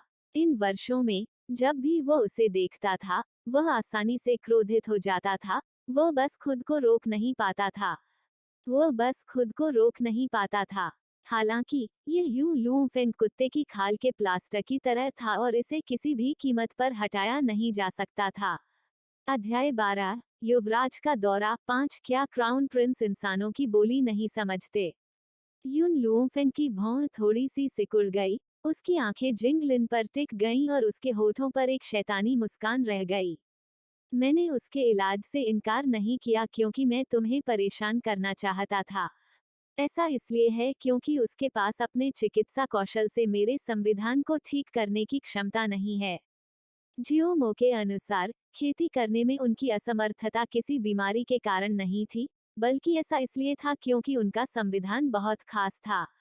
इसलिए भले ही जिंगलिन का चिकित्सा कौशल बहुत अच्छा हो, फिर भी उसके लिए उसका इलाज करना असंभव था। जिंगलिन की आंखें अचानक बेहद उग्र हो गईं और उन्होंने ठंडे स्वर में कहा, यू लुओफेंग, आपके जैसा कूड़े का इलाज करना जड़ी बूटियों की बर्बादी होगी। अगर यह क्राउन प्रिंस की सद्भावना के लिए नहीं होता, तो क्या आपको लगता है कि मैं आप पर ध्यान देता? चूंकि आपको इलाज के लिए मेरी जरूरत नहीं है, तो आप अपना पूरा जीवन बर्बाद कर सकते हैं। क्या आप इतने अच्छे अवसर को छोड़ने के लिए वास्तव में इतने मूर्ख हो सकते हैं? टकराना। युन लुओ ने बड़ी ताकत से मेज को तोड़ दिया। एक पल में मेज दो हिस्सों में टूट गई, चाय जमीन पर गिर गई। जिंगलिन, तुम्हें क्या लगता है कि तुम कहाँ हो? भले ही मेरी पोती बेकार हो, मेरे युन परिवार में लाखों शेर हैं जो पीछे से उसका समर्थन कर रहे हैं, और कोई भी उसे धमकाने की हिम्मत नहीं करेगा। अच्छा, बहुत अच्छा। जिंगलिन बेहद क्रोधित थे और दुर्भावनापूर्ण ढंग से हंसे। यू लुओ, चूंकि आप हमेशा ही चिकित्सकों को कम आंकते हैं, इसलिए भविष्य में पछतावा मत करो। जब आप गंभीर रूप से घायल हो जाएं और इलाज नहीं किया जा सके, तो महल में न आएं और हमें आमंत्रित न करें। हा हा, यू लुओ ने उपहास किया, अपने होंठ सिकोड़ लिए और गुर्राया। 10 साल पहले मेरा दूसरा बेटा युन क्विंगया गंभीर रूप से घायल हो गया था। मूल रूप से शाही चिकित्सक के रूप में आप उसे ठीक कर सकते थे। फिर भी जब मैं आपको आमंत्रित करने के लिए महल में गया, तो किसी ने हमारी मदद नहीं की। आपने मेरे पहले बेटे को नुकसान पहुंचाया और मेरे दूसरे बेटे को भी मरवा दिया। इसके अलावा, यदि आप वास्तव में मेरी पोती की मदद करना चाहते थे, तो आपने उसकी मदद क्यों नहीं की जब उसके शरीर में समस्याएं दिखाई दी और वह नहीं कर सकी खेती करें। लेकिन अब आप खड़े हो जाएं और परोपकारी होने का दिखावा करें। क्या आपको लगता है कि अगर मुझे कोई गंभीर चोट लग गई या कुछ और हुआ तो मैं अपना गौरव त्याग दूंगा और आपसे विनती करूंगा? बूढ़े आदमी की आवाज में नफरत सुनकर यू लुओफेक की आंखों में तेज रोशनी चमक उठी। ऐसा लग रहा था कि एक बार ये लोग चले जाएं, तो उसे इस बूढ़े आदमी से उसके पिता और चाचा की मौत के पीछे की सच्चाई के बारे में पूछना होगा। अच्छा, जिंगलिन ने अपने दांत पीसते हुए कहा, क्राउन प्रिंस, मैं देख रहा हूँ कि आपको यू लुओफेंग, उस कूड़े के लिए इतनी पीड़ा सहने की जरूरत नहीं है। यूं परिवार से किसी को भी बचाया नहीं जा सकता। हम्फ, यह कहकर उसने अपनी आस्तीनें उछाली और हॉल से बाहर जाने के लिए मुड़ा। हालांकि जब वह दरवाजे पर पहुंचा, तो युन लुओ की ओर पीठ करके उसने क्रूरता से कहा, युन लुओ, भविष्य में यदि आप अपनी पोती का इलाज कराना चाहते हैं, तो भले ही आप घुटनों के बल बैठकर मुझसे भीख मांगें, मैं आपके युन परिवार की मदद नहीं करूंगा। स्क्रैम, मेरी पोती को तुम्हें उसके बारे में चिंता करने की जरूरत नहीं है। जब तक मैं जीवित हूँ, मैं किसी को भी उसे चोट नहीं पहुंचाने दूंगा। युन लुओ ने क्रोधित होकर शाप भी दिया। यह स्पष्ट था कि वह जिंगलिन से अविश्वसनीय रूप से क्रोधित था। गाओ लिंग ने यू लुओ की ओर देखा और कुछ नहीं कहा। वह जल्दी से बाहर चला गया, लेकिन जाने से पहले उसने अनजाने में यू लुओफेक पर नजर डाली। उसकी आंखें हमेशा की तरह घृणा से भरी थीं। बूढ़ा आदमी, मुझे दादाजी कहो। यू लुओ गुस्से में बैठ गया और बुरे मूड में यू लुओफेंग को घूरने लगा। यू लुओफेंग ने उसकी नाक को छुआ। दादाजी, उस साल मेरे माता पिता और दूसरे चाचा के साथ क्या हुआ था? खुफिया जानकारी दे दी, जिसके कारण आपके माता पिता दोनों को दुश्मन ने मार डाला। इस मामले के कारण मैंने उस दुष्ट म्यू जिंगचो से लड़ाई की और उसकी संपत्ति को रौंदने के लिए सेना भेजी। अध्याय 13, युन परिवार की नंबर 1 प्रतिभा। युन क्विंगया एक दूसरे अंकल के साथ क्या स्थिति थी? यू लुओफेक पूछने से पहले एक पल के लिए चुप थे। क्या उनकी मृत्यु जिंगलिन से संबंधित है? युन लुओ व्यंग्यपूर्वक मुस्कुराते हुए कहते हैं, जिंगलिन ने आपके चाचा की मृत्यु का कारण नहीं बनाया, उन्होंने सिर्फ देखा और मदद के लिए कुछ नहीं किया। आपके चाचा यून परिवार के नंबर एक प्रतिभाशाली व्यक्ति थे। एक युवा के रूप में वो महत्वाकांक्षा से भरे हुए थे और उच्च उत्साही थे। वो कम उम्र में एक मध्यम स्तर के शिखर श्रेणी के आत्मा साधक बन गए, एक ऐसी सनसनी जिसने पूरे लोंगयुवान को हिलाकर रख दिया। लेकिन एक बार उन्होंने किसी ऐसे व्यक्ति के खिलाफ लड़ाई लड़ी जो बहुत घमंडी था और वो व्यक्ति हार गया। वो व्यक्ति कैसे हो सकता है? क्या आप हारने को तैयार हैं? तो अंत में उसने अपनी शर्म मिटाने के लिए आपके दूसरे चाचा को मारने के लिए कुछ कुशल स्वामी भेजे। जब उसने यह कहना समाप्त किया तो यू लुओ ने अपनी मुट्ठियां कसकर भींच ली। उसका बूढ़ा शरीर कांपता रहा और उसकी आंखें नफरत से भर गईं। भले ही आपका दूसरा चाचा प्रतिभाशाली था, वह बहुत छोटा था।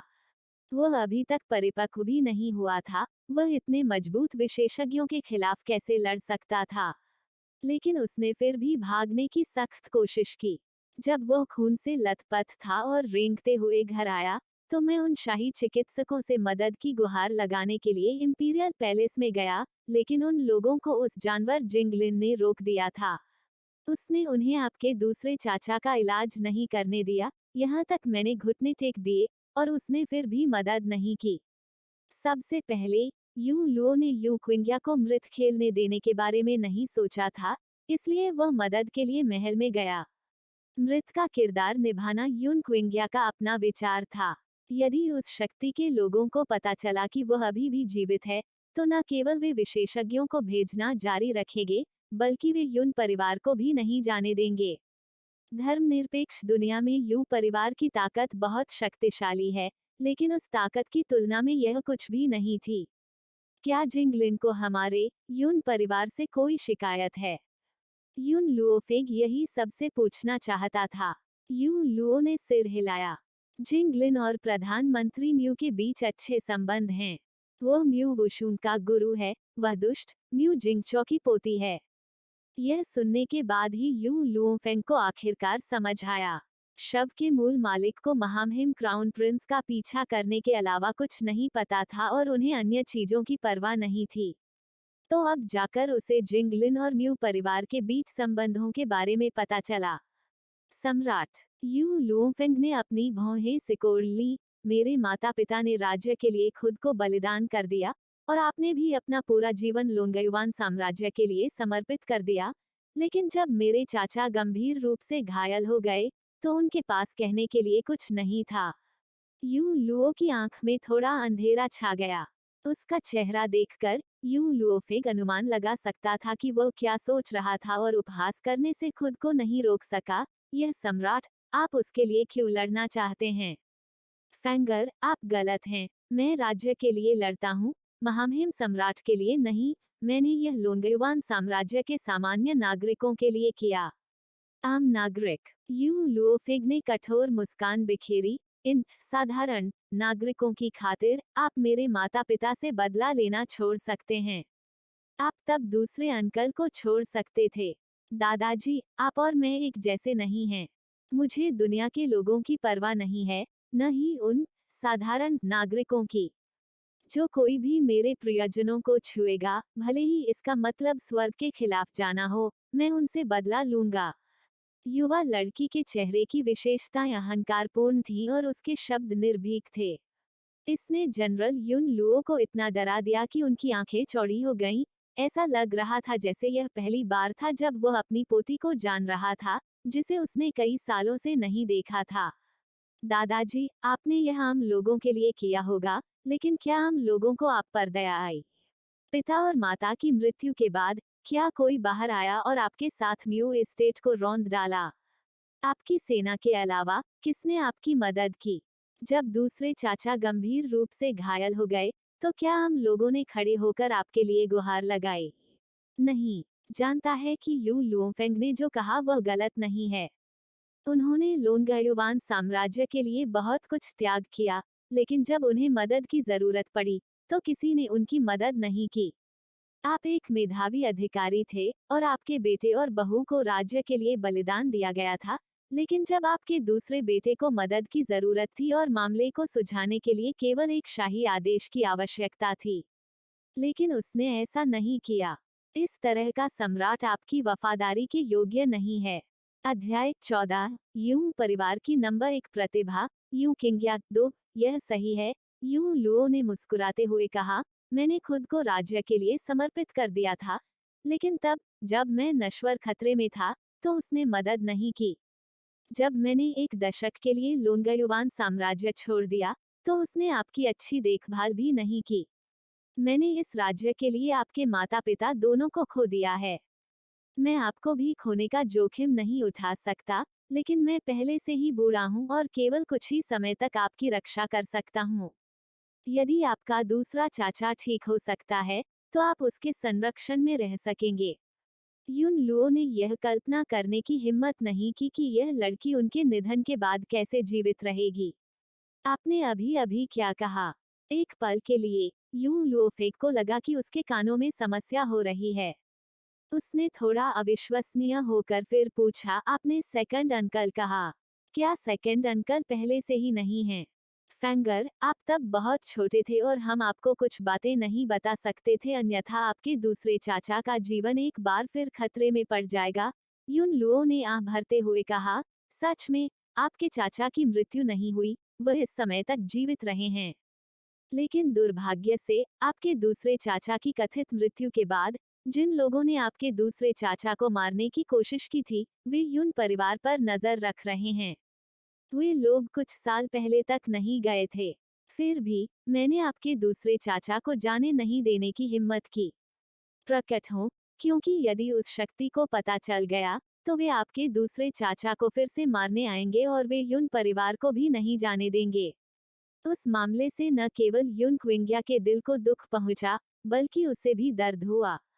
यदि युन क्विंग्या को दुर्भाग्य का सामना नहीं करना पड़ा होता तो युन परिवार आज इस स्थिति में नहीं पहुंचता।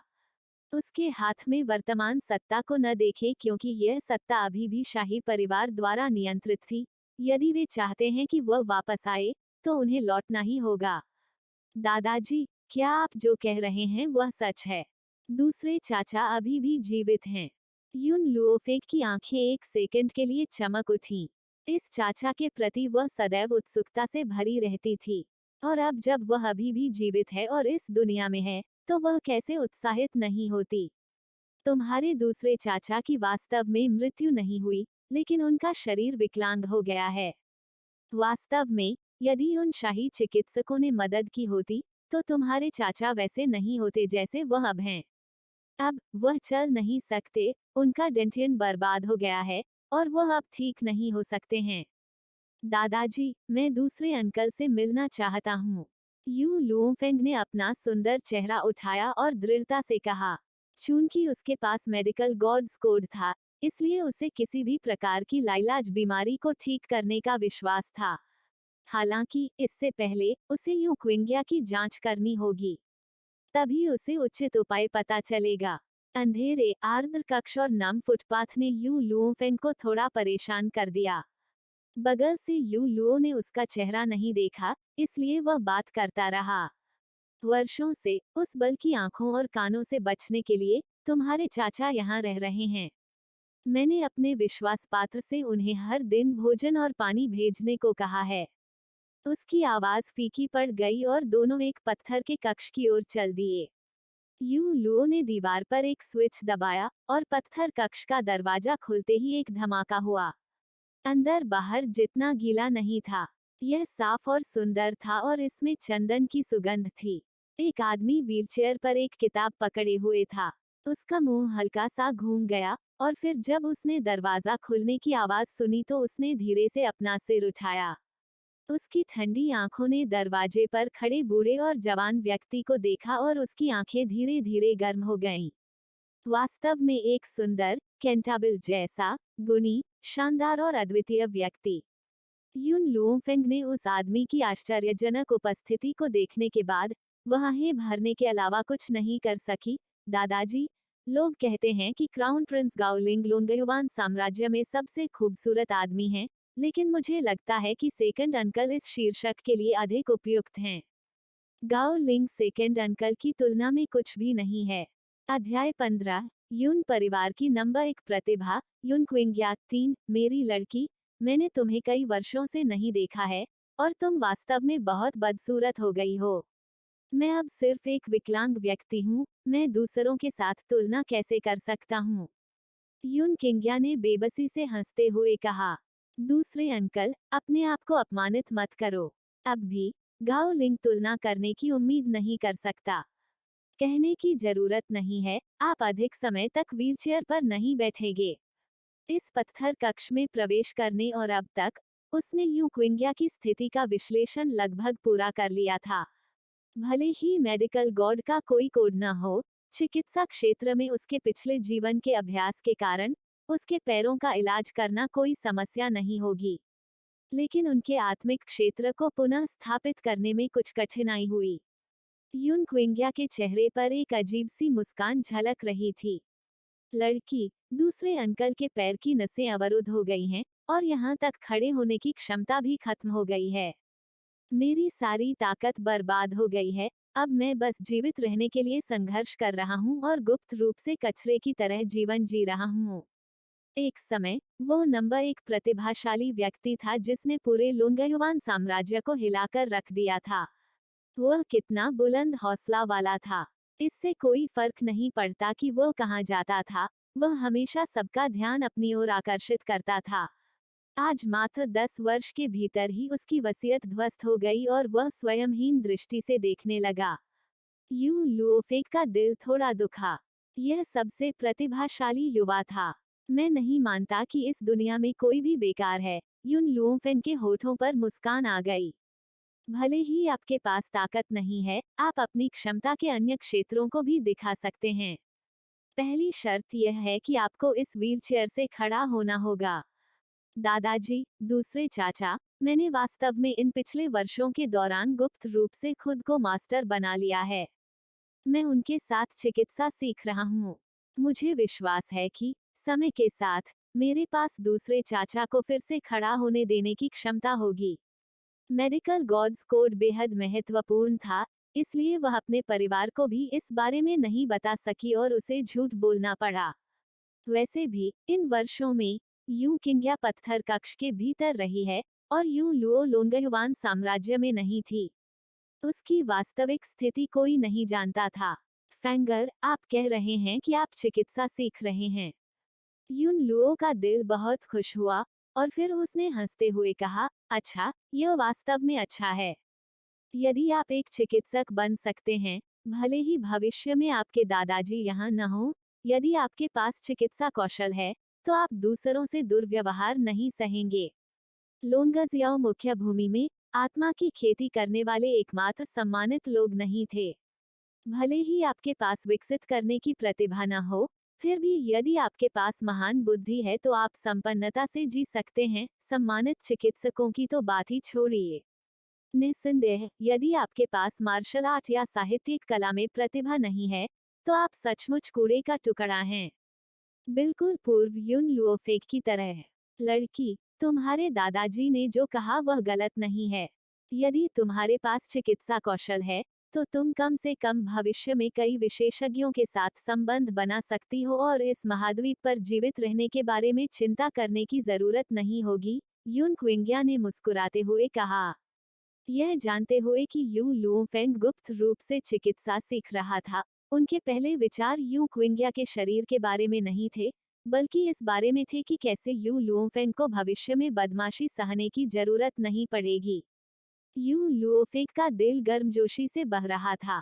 उसने यू क्विंग्या की ओर देखा और पूछा, दूसरे अंकल, हालांकि मैं गारंटी नहीं दे सकती कि आप अपनी सारी ताकत फिर से हासिल कर पाएंगे, लेकिन आपको व्हीलचेयर से बाहर निकालने में कोई समस्या नहीं है। मैं अपने शरीर को सबसे ज्यादा समझता हूँ। अगर यह 10 साल पहले होता, तो मेरे खड़े होने की संभावना होती, लेकिन मैं इतने सालों से लकवाग्रस्त हूँ, इसलिए पहले से ही कोई दूसरा रास्ता नहीं है। यून किंग्या ने अपना सिर हिलाया, और शायद इसलिए कि वो यून लुओफेक के निराश होने से डर रहा था, उसने कहा, लेकिन अगर आप चिकित्सा सीख रहे हैं और अभ्यास के रूप में किसी को इस्तेमाल करने की जरूरत है, तो दूसरे अंकल आपको कोशिश करने देंगे क्योंकि मेरे शरीर का कोई अन्य उपयोग नहीं है।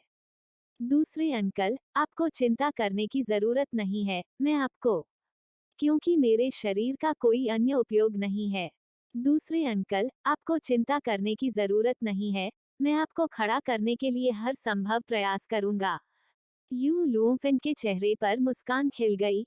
अब आपको सबसे पहले जो करना है वो इस पत्थर कक्ष को छोड़ना है। पत्थर कक्ष का वातावरण आपके ठीक होने के लिए उपयुक्त नहीं है। अध्याय 16। यू परिवार की नंबर 1 प्रतिभा। Yu Qingya 4। यू लुओ ने आह भरी। उसके बूढ़े चेहरे पर असहायता का भाव था। लड़की, तुम्हारे दूसरे चाचा की परिस्थितियां विशेष हैं। अगर यह खबर फैलती है कि वह अभी भी जीवित हैं, तो यह निश्चित रूप से उन लोगों को एक बार फिर आकर्षित करेगा। उस समय हमारे यू परिवार की ताकत के आधार पर हमारे पास उनका विरोध करने का कोई तरीका नहीं है। जब यू लुओफेंग ने यह सुना, तो वह मंत्रमुग्ध होकर मुस्कुरा दी। यह मामला सरल है, दादाजी, आप हमें पहाड़ों में छोड़ देंगे। जबकि लोग ध्यान नहीं दे रहे हैं, चुपचाप चाचा को वहां ले जाएं। बाहरी दुनिया को बताएं कि मैं पहाड़ों में चुपचाप स्वास्थ्य लाभ कर रहा हूँ। इस तरह कोई भी मुझे परेशान नहीं करेगा।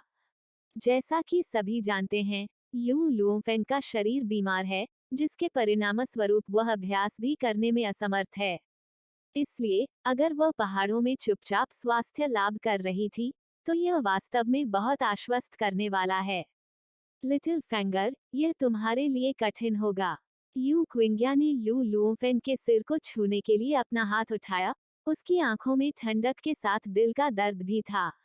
मूल रूप से आप युन परिवार में एक शानदार जीवन का आनंद ले सकते थे, लेकिन इसके बजाय आप मेरे साथ पहाड़ों में रहना चाहते हैं। अगर मैं वास्तव में अपने पैरों को बहाल नहीं कर सकता, तो इससे कोई फर्क नहीं पड़ता। वर्षों से मैंने पहले ही भाग्य को स्वीकार कर लिया है, नियति को स्वीकार किया। यू लुओफेंग ने अपने सामने इस शांत, परी जैसे आदमी को देखा। हालांकि उसे लगा कि उसके मुंह से कभी भी स्वीकृत भाग्य शब्द नहीं निकलना चाहिए। उनके जैसे अच्छे इंसान को वैसा ही होना चाहिए जैसा 10 साल पहले था, बुलंद हौसलों वाला। दूसरे अंकल, मैं आपको ठीक करने की पूरी कोशिश करूंगा। यू लुओफेंग ने गुप्त रूप से अपने मन में निर्णय लिया। उसकी दृष्टि पास के युन लुओ की ओर मुड़ गई। दादाजी, हमारे युन परिवार के साथ अभी भी एक मामले की जरूरत है जिससे हमें निपटना है।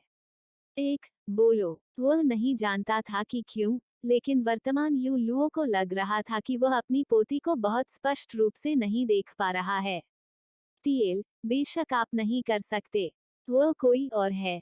पी, इस भावना ने उसके दिल को बहुत असहज कर दिया। किसी तरह उसे लगता है कि जिस दशक में वह चला गया, उसने बहुत सी चीजें मिस कर दी।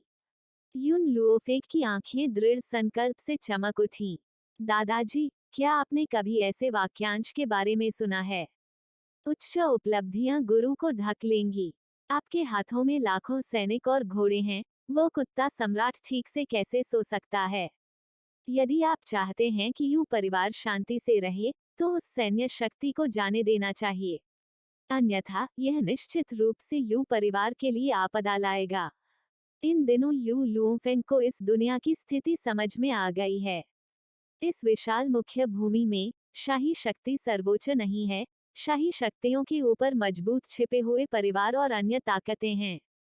जब वो ताकतें पैर पटकेंगी तो पूरा देश कांप उठेगा। हालांकि वर्तमान युन लुओफेंग के लिए वह उस कुत्ते सम्राट से डरने के अलावा कुछ नहीं कर सकती। कम से कम मजबूत होने से पहले वह शाही शक्ति के साथ संघर्ष में नहीं पड़ सकती। उच्च उपलब्धियां गुरु को ढांक देंगी। ओह, ये शब्द इस स्थिति का वर्णन करने का एक अच्छा तरीका है। यू लुओ कुटिलता से मुस्कुराया, उसका चेहरा बेबसी से भर गया। इस बार मैं विजयी होकर लौटा हूँ, और न केवल मुझे महामहिम की प्रशंसा मिली, बल्कि मैंने सर्वोच्च गौरव भी हासिल किया। लेकिन क्या हुआ? आम लोग मेरी प्रशंसा कर सकते हैं, लेकिन महामहिम का डर गहरा हो जाएगा। एक राजा का अनुसरण करना एक बाघ का अनुसरण करने जैसा है। इस वाक्यांश का उपयोग किसी भी राजवंश में किया जा सकता है। दादाजी, आप मेरी बातें सुनेंगे? यू लुओफेंग ने उसकी ठुड्डी पर हाथ फेरा। उसके मुस्कुराते होठों से बुराई का आभास हुआ। वह सैन्य शक्ति, आप तुरंत उस कुत्ते सम्राट को वापस कर देंगे। आपके पास कोई वास्तविक शक्ति नहीं होगी और केवल नाम के लिए एक जनरल होंगे, लेकिन यह पर्याप्त है। भले ही कोई सैन्य शक्ति न हो, फिर भी आपके पास लॉन्ग युआन देश के दूसरे सबसे मजबूत विशेषज्ञ का खिताब होगा। कोई भी हमारे यून परिवार को धमकाने की हिम्मत नहीं करेगा। इससे भी महत्वपूर्ण बात यह है कि जब युन लुओ ने अपनी सैन्य शक्ति वापस की, तभी वह सहज महसूस कर सकेगी और अपनी सेना विकसित कर सकेगी। यू लुओ का दिल चौंक गया। उनकी पोती ने जो कहा वह गलत नहीं था। भले ही उनके पास लाखों सैनिक न हो, वह स्वयं लॉन्ग युआन देश का दूसरा सबसे मजबूत व्यक्ति है। नहीं था। भले ही उनके पास लाखों सैनिक न हो, वह स्वयं लॉन्ग युआन देश का दूसरा सबसे मजबूत व्यक्ति है। जब तक वह जीवित है, इस लॉन्ग युआन देश में कोई भी उसके युन परिवार को धमकाने की हिम्मत नहीं करेगा। अध्याय 17। यू परिवार की नंबर 1 प्रतिभा। यू क्विंग्या 5। यह देखकर कि यू लुओ ने जो कहा उससे जाहिर तौर पर प्रभावित हुई, यू लुओफेन के होंठ और भी अधिक आकर्षक ढंग से मुस्कुराए। एक डिक्री। उस डिक्री में कहा जाएगा कि मुझे, यू लुओफेक को शाही परिवार के किसी भी व्यक्ति के सामने घुटने टेकने की जरूरत नहीं होगी। साथ ही मेरी सगाई भी खत्म हो जाएगी। यू लुओ उनकी टिप्पणी से हैरान थे और कुछ हद तक झिझक रहे थे, क्योंकि उन्होंने कहा, मृत्यु मुक्त स्वर्ण पदक और सगाई को भंग करना आसानी से किया जा सकता है, लेकिन मुझे डर है कि डिक्री आसान नहीं होने वाली है। क्या मजाक? यू लुओफेंग ने व्यंग्य किया। उसका पूरा शरीर प्रभुत्व की स्पंदनशील आभा छोड़ने लगा। उसकी भौहों के बीच भव्य गरिमा का निशान था। मैं, यू लुओफेंग, स्वर्ग के सामने भी घुटने नहीं टेकूंगा। उस कुत्ते सम्राट और उसके वंश को मुझे घुटने टेकने के लिए मजबूर करने का क्या अधिकार है? यहाँ तक कि स्वर्ग के सामने भी वो घुटने नहीं टेकती। ऐसी बात कहने के लिए किस तरह के अहंकार और दबंग रवैये की जरूरत है? युन लुओ और उसका बेटा एक पल के लिए स्तब्ध रह गए। यह वास्तव में पहली बार था जब उन्होंने युन लुओफेक को इस तरह देखा था और वे पूरी तरह से अवाक रह गए थे। एक हा हा हा। युन लुओ जोर जोर से हंसने लगी। वह हंसी खुशी से भर गई और पूरे पत्थर कक्ष में फैल गई। अच्छा, वास्तव में मेरी यू लुओ की पोती होने के योग्य। मेरी पोती को इस तरह से दबंग होना चाहिए। निश्चिंत रहें, यह मामला निश्चित रूप से आपके दादाजी द्वारा आपके लिए संभाला जाएगा। क्या सम्राट ने मुझे एक खाली डिक्री नहीं दी?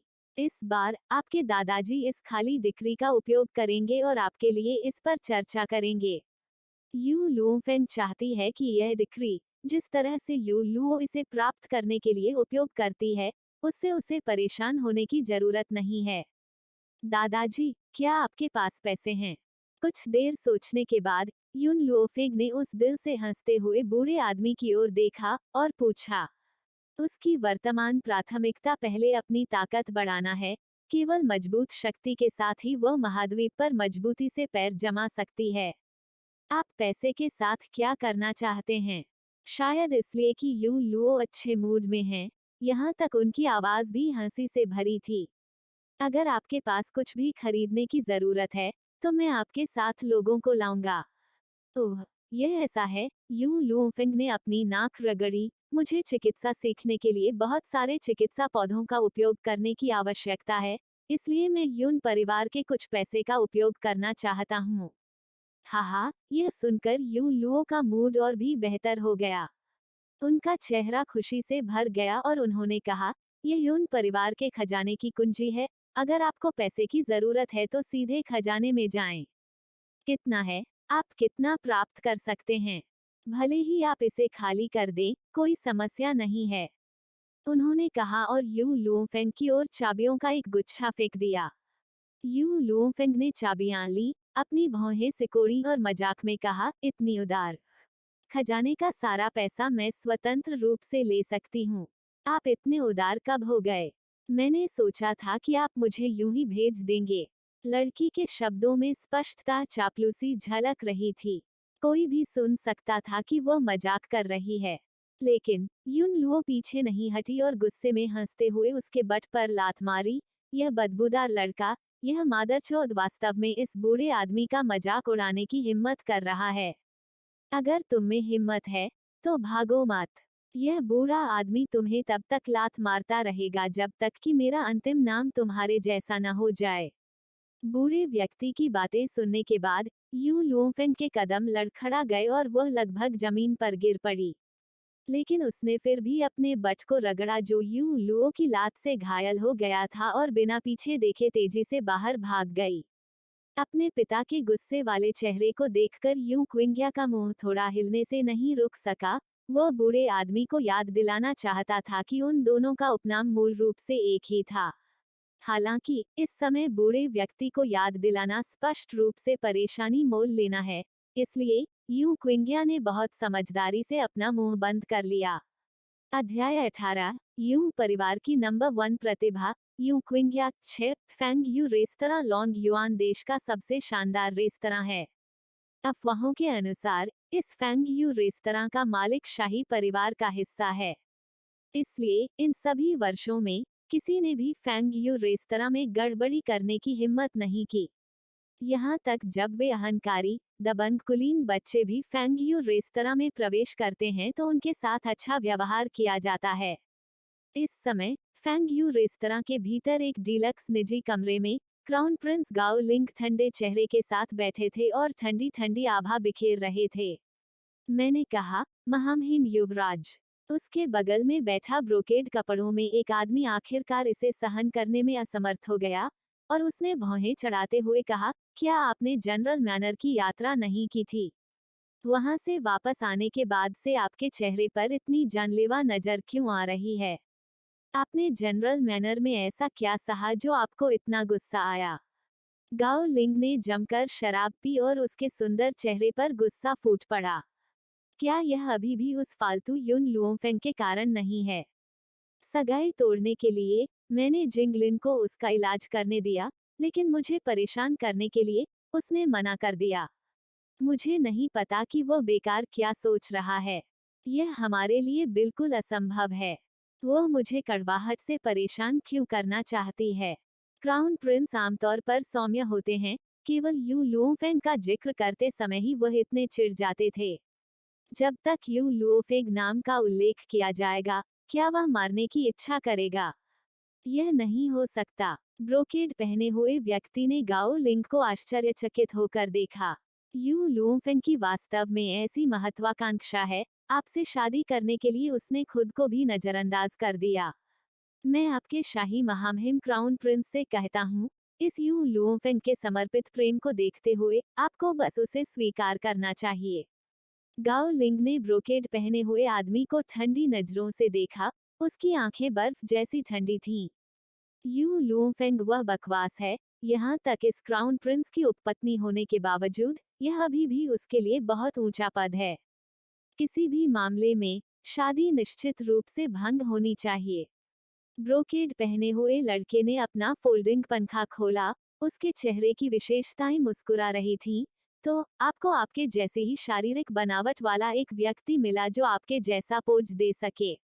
तो इस तरह से आप उस यू लुओफेंग को फंसा सकते हैं और उसकी प्रतिष्ठा को बर्बाद कर सकते हैं, उसके साथ सगाई को खत्म कर सकते हैं। गाओ लिंग धीरे धीरे शांत हो गया, अपने पतले होंठों को सिकोड़ते हुए। उसकी आंखों में एक धुंधली सी रोशनी थी। जनरल यू लाखों सैनिकों के साथ सैन्य शक्ति को नियंत्रित करते हैं। अगर मैं बिना किसी कारण के सगाई तोड़ता हूँ, तो इससे जनरल यू का गुस्सा आसानी से भड़क जाएगा। उस समय यह हमारे शाही परिवार के लिए बहुत हानिकारक होगा। भले ही युन लुओफेंग आपके फंसाने के कारण बर्बाद हो जाएगा। ब्रोकेड मैन कपड़े रुक गया, लेकिन मैंने सुना है, क्योंकि तुमने उसे फंसाया, यह यू लुओफेंग की आत्महत्या का कारण बना। गाओ लिंग ने नाक भान सिकोड़ ली, उसका स्वर बहुत ही संवेदनाहीन था। क्या यू लुओफेंग की भी कोई अच्छी प्रतिष्ठा है? क्या वह ऐसी शर्मनाक उपाधि नहीं रखती है? सड़क पर एक आदमी को छीन लिया, तो क्या हुआ? यहाँ तक कि जब वह बदनामी बर्दाश्त नहीं कर सकती और आत्महत्या कर सकती है, तो ऐसा इसलिए है क्योंकि वह एक सुरक्षित महिला नहीं है और अपने मंगेतर को धोखा देती है। यहाँ तक कि मरते समय भी वो दोषी बनी रहेगी। जनता की राय कभी भी उसके पक्ष में नहीं खड़ी होगी, तो उसके लिए बदला लेने के लिए जनरल यून के पास किस तरह का चेहरा है। यह कितना अफसोस की बात है कि यह कचरा नहीं है मर गया, लेकिन वास्तव में बच गया। शायद उसके बगल में ब्रोकेड पहने हुए आदमी के अत्यधिक भरोसे के कारण उसने अपना असली स्वभाव दूसरे के सामने नहीं छिपाया और उसके क्रूर हृदय ने विषैले ढंग से ये शब्द कहे। ओह! अचानक बगल से एक आश्चर्यचकित आवाज आई। उसने केवल ब्रोकेड पहने हुए आदमी को खिड़की से बाहर देखते देखा। उसकी आंखों में चंचल मुस्कान चमक रही थी। महामहिम, क्या यह आपकी मंगेतर का कूड़ा कचरा नहीं है? गाओ लिंग एक पल के लिए चौंका, फिर उसने ब्रोकेड पहने आदमी की आंखों का पीछा किया और बाहर देखा। उसी समय हलचल भरी सड़कों पर सफेद कपड़े पहने एक लड़की उसकी नजरों में आई। लेकिन इससे उसकी पुतलियां ठंडी हो गईं। अध्याय 19 अधिक बांका कौन है एक कुछ बात है। हलचल भरी सड़कों पर यू लुओफेंग ने अपनी बाहें अपनी छाती पर रख लीं। आलस्य से उसका रास्ता रोक रहे कुछ लोगों को देख रही थी। उसकी आंखें बुरी तरह चमक रही थीं। नजर पड़ते ही उसकी नजर सामने खड़े सुंदर युवक पर पड़ी। एक पल के लिए उसके कानों में युवक की खबर पड़ी। म्यू शेन, म्यू वुशुन का सौतेला भाई, इंपीरियल सिटी का नंबर 1 सबसे आकर्षक लड़का। इस तथ्य पर भरोसा करते हुए कि उसकी अपनी चाची शाही परिवार की सबसे पसंदीदा पत्नी है, वह हमेशा अराजक रहा है। उसकी नजर में उससे ऊपर कोई नहीं था। इसके अलावा म्यू वुशुंग और क्राउन प्रिंस गाओलिंग के बीच मामला है, इसलिए इन वर्षों के दौरान उन्होंने यू लुओफेंग को बहुत परेशान किया था। यू, देखो यह कौन है? क्या यह यू परिवार का कचरा यू लुओफेंग नहीं है? हा हा, म्यू शेन 2 बार जोर से हंसे। युन लुओफेंग की ओर उसने सीटी बजाई। 2 तिरछी आंखों से युन लुओफेंग ने ऊपर और नीचे देखा। क्या क्राउन प्रिंस आपको नहीं चाहते हैं, इसलिए आप एक आदमी ढूंढने निकले हैं? जी, मैं विश्वास नहीं कर सकता कि जनरल युन जैसा व्यक्ति आपके जैसी सस्ती पोती को जन्म दे सकता है। यदि आपको वास्तव में कुछ मनोरंजन की जरूरत है, तो यह युवा मास्टर आपको संतुष्ट करने का अनुग्रह देगा। युन लुओफेंग ने धीरे से अपने होंठ ऊपर उठाए और उसके सामने बांका युवा आकार देखते हुए बुरी तरह मुस्कुराए। मैंने सुना है कि म्यू परिवार के युवा स्वामी म्यू शेन में उस क्षेत्र में कुछ खामियां हैं। जागीर के अंदर उपपत्नी और नौकरानियां अभी भी कुंवारी हैं। आपकी क्षमता के आधार पर मुझे नहीं पता कि क्या आप मुझे संतुष्ट कर सकते हैं। म्यू शेन का चेहरा ठिठक गया। उस क्षेत्र में उसे निश्चित रूप से समस्याएं थीं, इसलिए उसने एक भी नौकरानी को नहीं छुआ था। इतना ही नहीं, अगर वह छूना भी चाहे तो वास्तव में उसके पास उन्हें छूने का कोई रास्ता नहीं है। लेकिन इस मामले के बारे में उनके दादाजी भी स्पष्ट नहीं हैं। यू लुओफेंग वह कचरा है, वह कैसे जानती हैं? बेशक म्यू शेन को नहीं पता था कि यू लुओफेंग के चिकित्सा कौशल के साथ वह एक नज़र से उसके शरीर का विश्लेषण कर सकती है। उसने देखा कि उसमें संभोग की कमी है। अतः यह अनुमान लगाया जा सकता है कि उसकी जागीर के अंदर वे रखैले तथा दासियां वास्तव में कुंवारी थीं। इससे भी अधिक, वह यह भी स्पष्ट रूप से देख सकती है कि इस शाही शहर में नंबर 1 बांका में संभोग करने की क्षमता क्यों नहीं है। यू लुओफेंग, तुम क्या पाद रही हो? उजागर होने के बाद म्यू शेन का चेहरा लाल हो गया और उसकी शर्मिंदगी गुस्से में बदल गई। यह युवा मास्टर उस क्षेत्र में बहुत मजबूत है। 100 महिलाओं के साथ एक रात कोई समस्या नहीं है। तुम इस युवा मास्टर को फंसाने की हिम्मत करो। यह युवा मास्टर अब आपको इस युवा मास्टर के निचले हिस्से का स्वाद चखने देगा। दूसरा युवा मास्टर म्यू शेन को यू लुओफेंग के साथ जबरदस्ती करते हुए देखकर उसके साथी कुलीन युवाओं ने तुरंत उसे पकड़ लिया। यह यू लुओफेंग जनरल मैनर का एकमात्र पोता है। अगर हम इसे ज्यादा करते हैं, तो जनरल यू निश्चित रूप से हमें आसानी से नहीं छोड़ेंगे। घबराओ, म्यू शेन ने उस कुलीन युवक को लात मारी, जो उसे दूर खींच रहा था। अपनी आंखों में गुस्से के साथ उसने यू लुओफेंग की ओर देखा। इस युवा मास्टर की चाची वर्तमान सम्राट की पसंदीदा पत्नी है। इस युवा मास्टर की अवज्ञा करने की हिम्मत कौन कर सकता है? यू लुओफेंग, आपने इस युवा मास्टर की प्रतिष्ठा को बदनाम किया है। यह युवा मास्टर आपको दुनिया के सामने इस युवा मास्टर की बेगुनाही की गवाही देगा। रेस्तरां में खिड़की के पास खड़ा ब्रोकेड कपड़े पहने आदमी सड़क पर होने वाले दृश्य को देख रहा था। उसने कहा, क्राउन प्रिंस, क्या आपको वो युन लुओफेंग पसंद है या नहीं? युन लुओफेंग अभी भी आपकी मंगेतर है। क्या आप उसे उस भीड़ में अपनी पवित्रता खोने देंगे? गाओ लिंग ने अपने होठों को थोड़ा भींच लिया। उसका शरीर एक तेज चाकू जैसा था। उसकी तेज नजरें सड़क पर उस सफेद आकृति पर पड़ी। इसका मेरे साथ कुछ लेना देना नहीं है। काफी देर तक देखते रहने के बाद गाओ लिंग ने अपनी आंखें हटा ली। वह कहने से पहले रुके, मुझे उस कबाड़ की देखभाल करने के लिए म्यूशेन को भी धन्यवाद देना होगा। यदि वह वास्तव में सार्वजनिक रूप से अपनी पवित्रता खो देती है, तो उसके पास मेरी बराबरी करने की कोई पात्रता नहीं होगी। उसके इतना कहने के बाद गाओ लिंग अपने हाथ अपनी पीठ के पीछे रखकर बाहर चला गया। शुरू से अंत तक उन्होंने यू लुओफेक की ओर पीछे मुड़कर नहीं देखा, जो लोगों के साथ संघर्ष में थे। अध्याय 20, अधिक बांका कौन है? दो म्यूशेन, तुम्हारी चाची सम्राट की बेहद पसंदीदा पत्नी है, लेकिन क्या हुआ? मेरे दादा अदालत के जनरल हैं। क्या तुम्हें यकीन है कि तुम्हारे पास मुझसे प्रतिस्पर्धा करने के लिए पर्याप्त योग्यताएं हैं कि कौन अधिक आकर्षक है? म्यूशेन के क्रोधित चेहरे को अपनी ओर बढ़ते हुए देखकर यू लुओफेंग ने अपनी भौहों को थोड़ा सिकोड़ लिया। उसके होंठ एक आकर्षक और अहंकारी मुस्कान में बदल गए। हालांकि, चूंकि आप तुलना करना चाहते हैं कि कौन अधिक बांका है, तो मैं तुम्हें बताऊंगा कि एक असली बांका बच्चा कैसा दिखता है। ताली ताली ताली। युन लुओफेंग ने अपने हाथ उठाए और 3 बार हल्के से ताली बजाई। झपट्टा मारकर यू कबीले गार्ड की वर्दी में अनगिनत लोग तुरंत मूल रूप से व्यस्त सड़क से बाहर आ गए। उसे हराओ। इतना कहने के बाद यू लुओफेंग ने अपनी भौहें उठाईं और एक तरफ खड़ी हो गईं। जब उसने अज्ञानी म्यूशेन की ओर देखा तो वह बुरी तरह हंसी। यू लुओफेंग, तुम बेशर्म हो। म्यूशेन और भी अधिक क्रोधित था।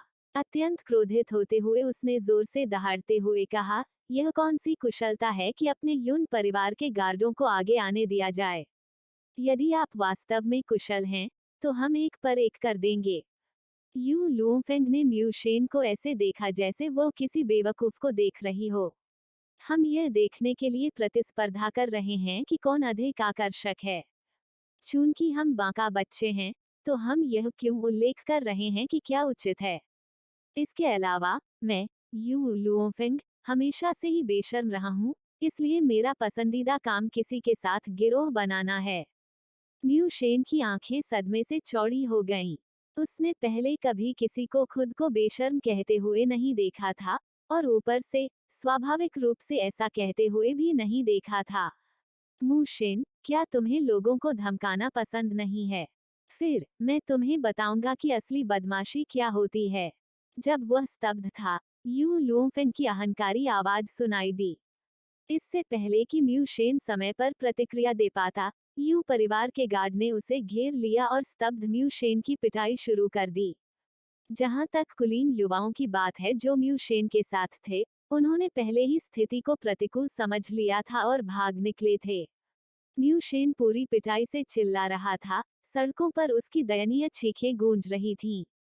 युन लुओफेंग ने घबराए हुए म्यूशेन को देखने के लिए अपनी बाहों को मोड़ लिया, अपनी आंखों को थोड़ा सिकोड़ लिया, जिसने अपना सिर ढंक रखा था।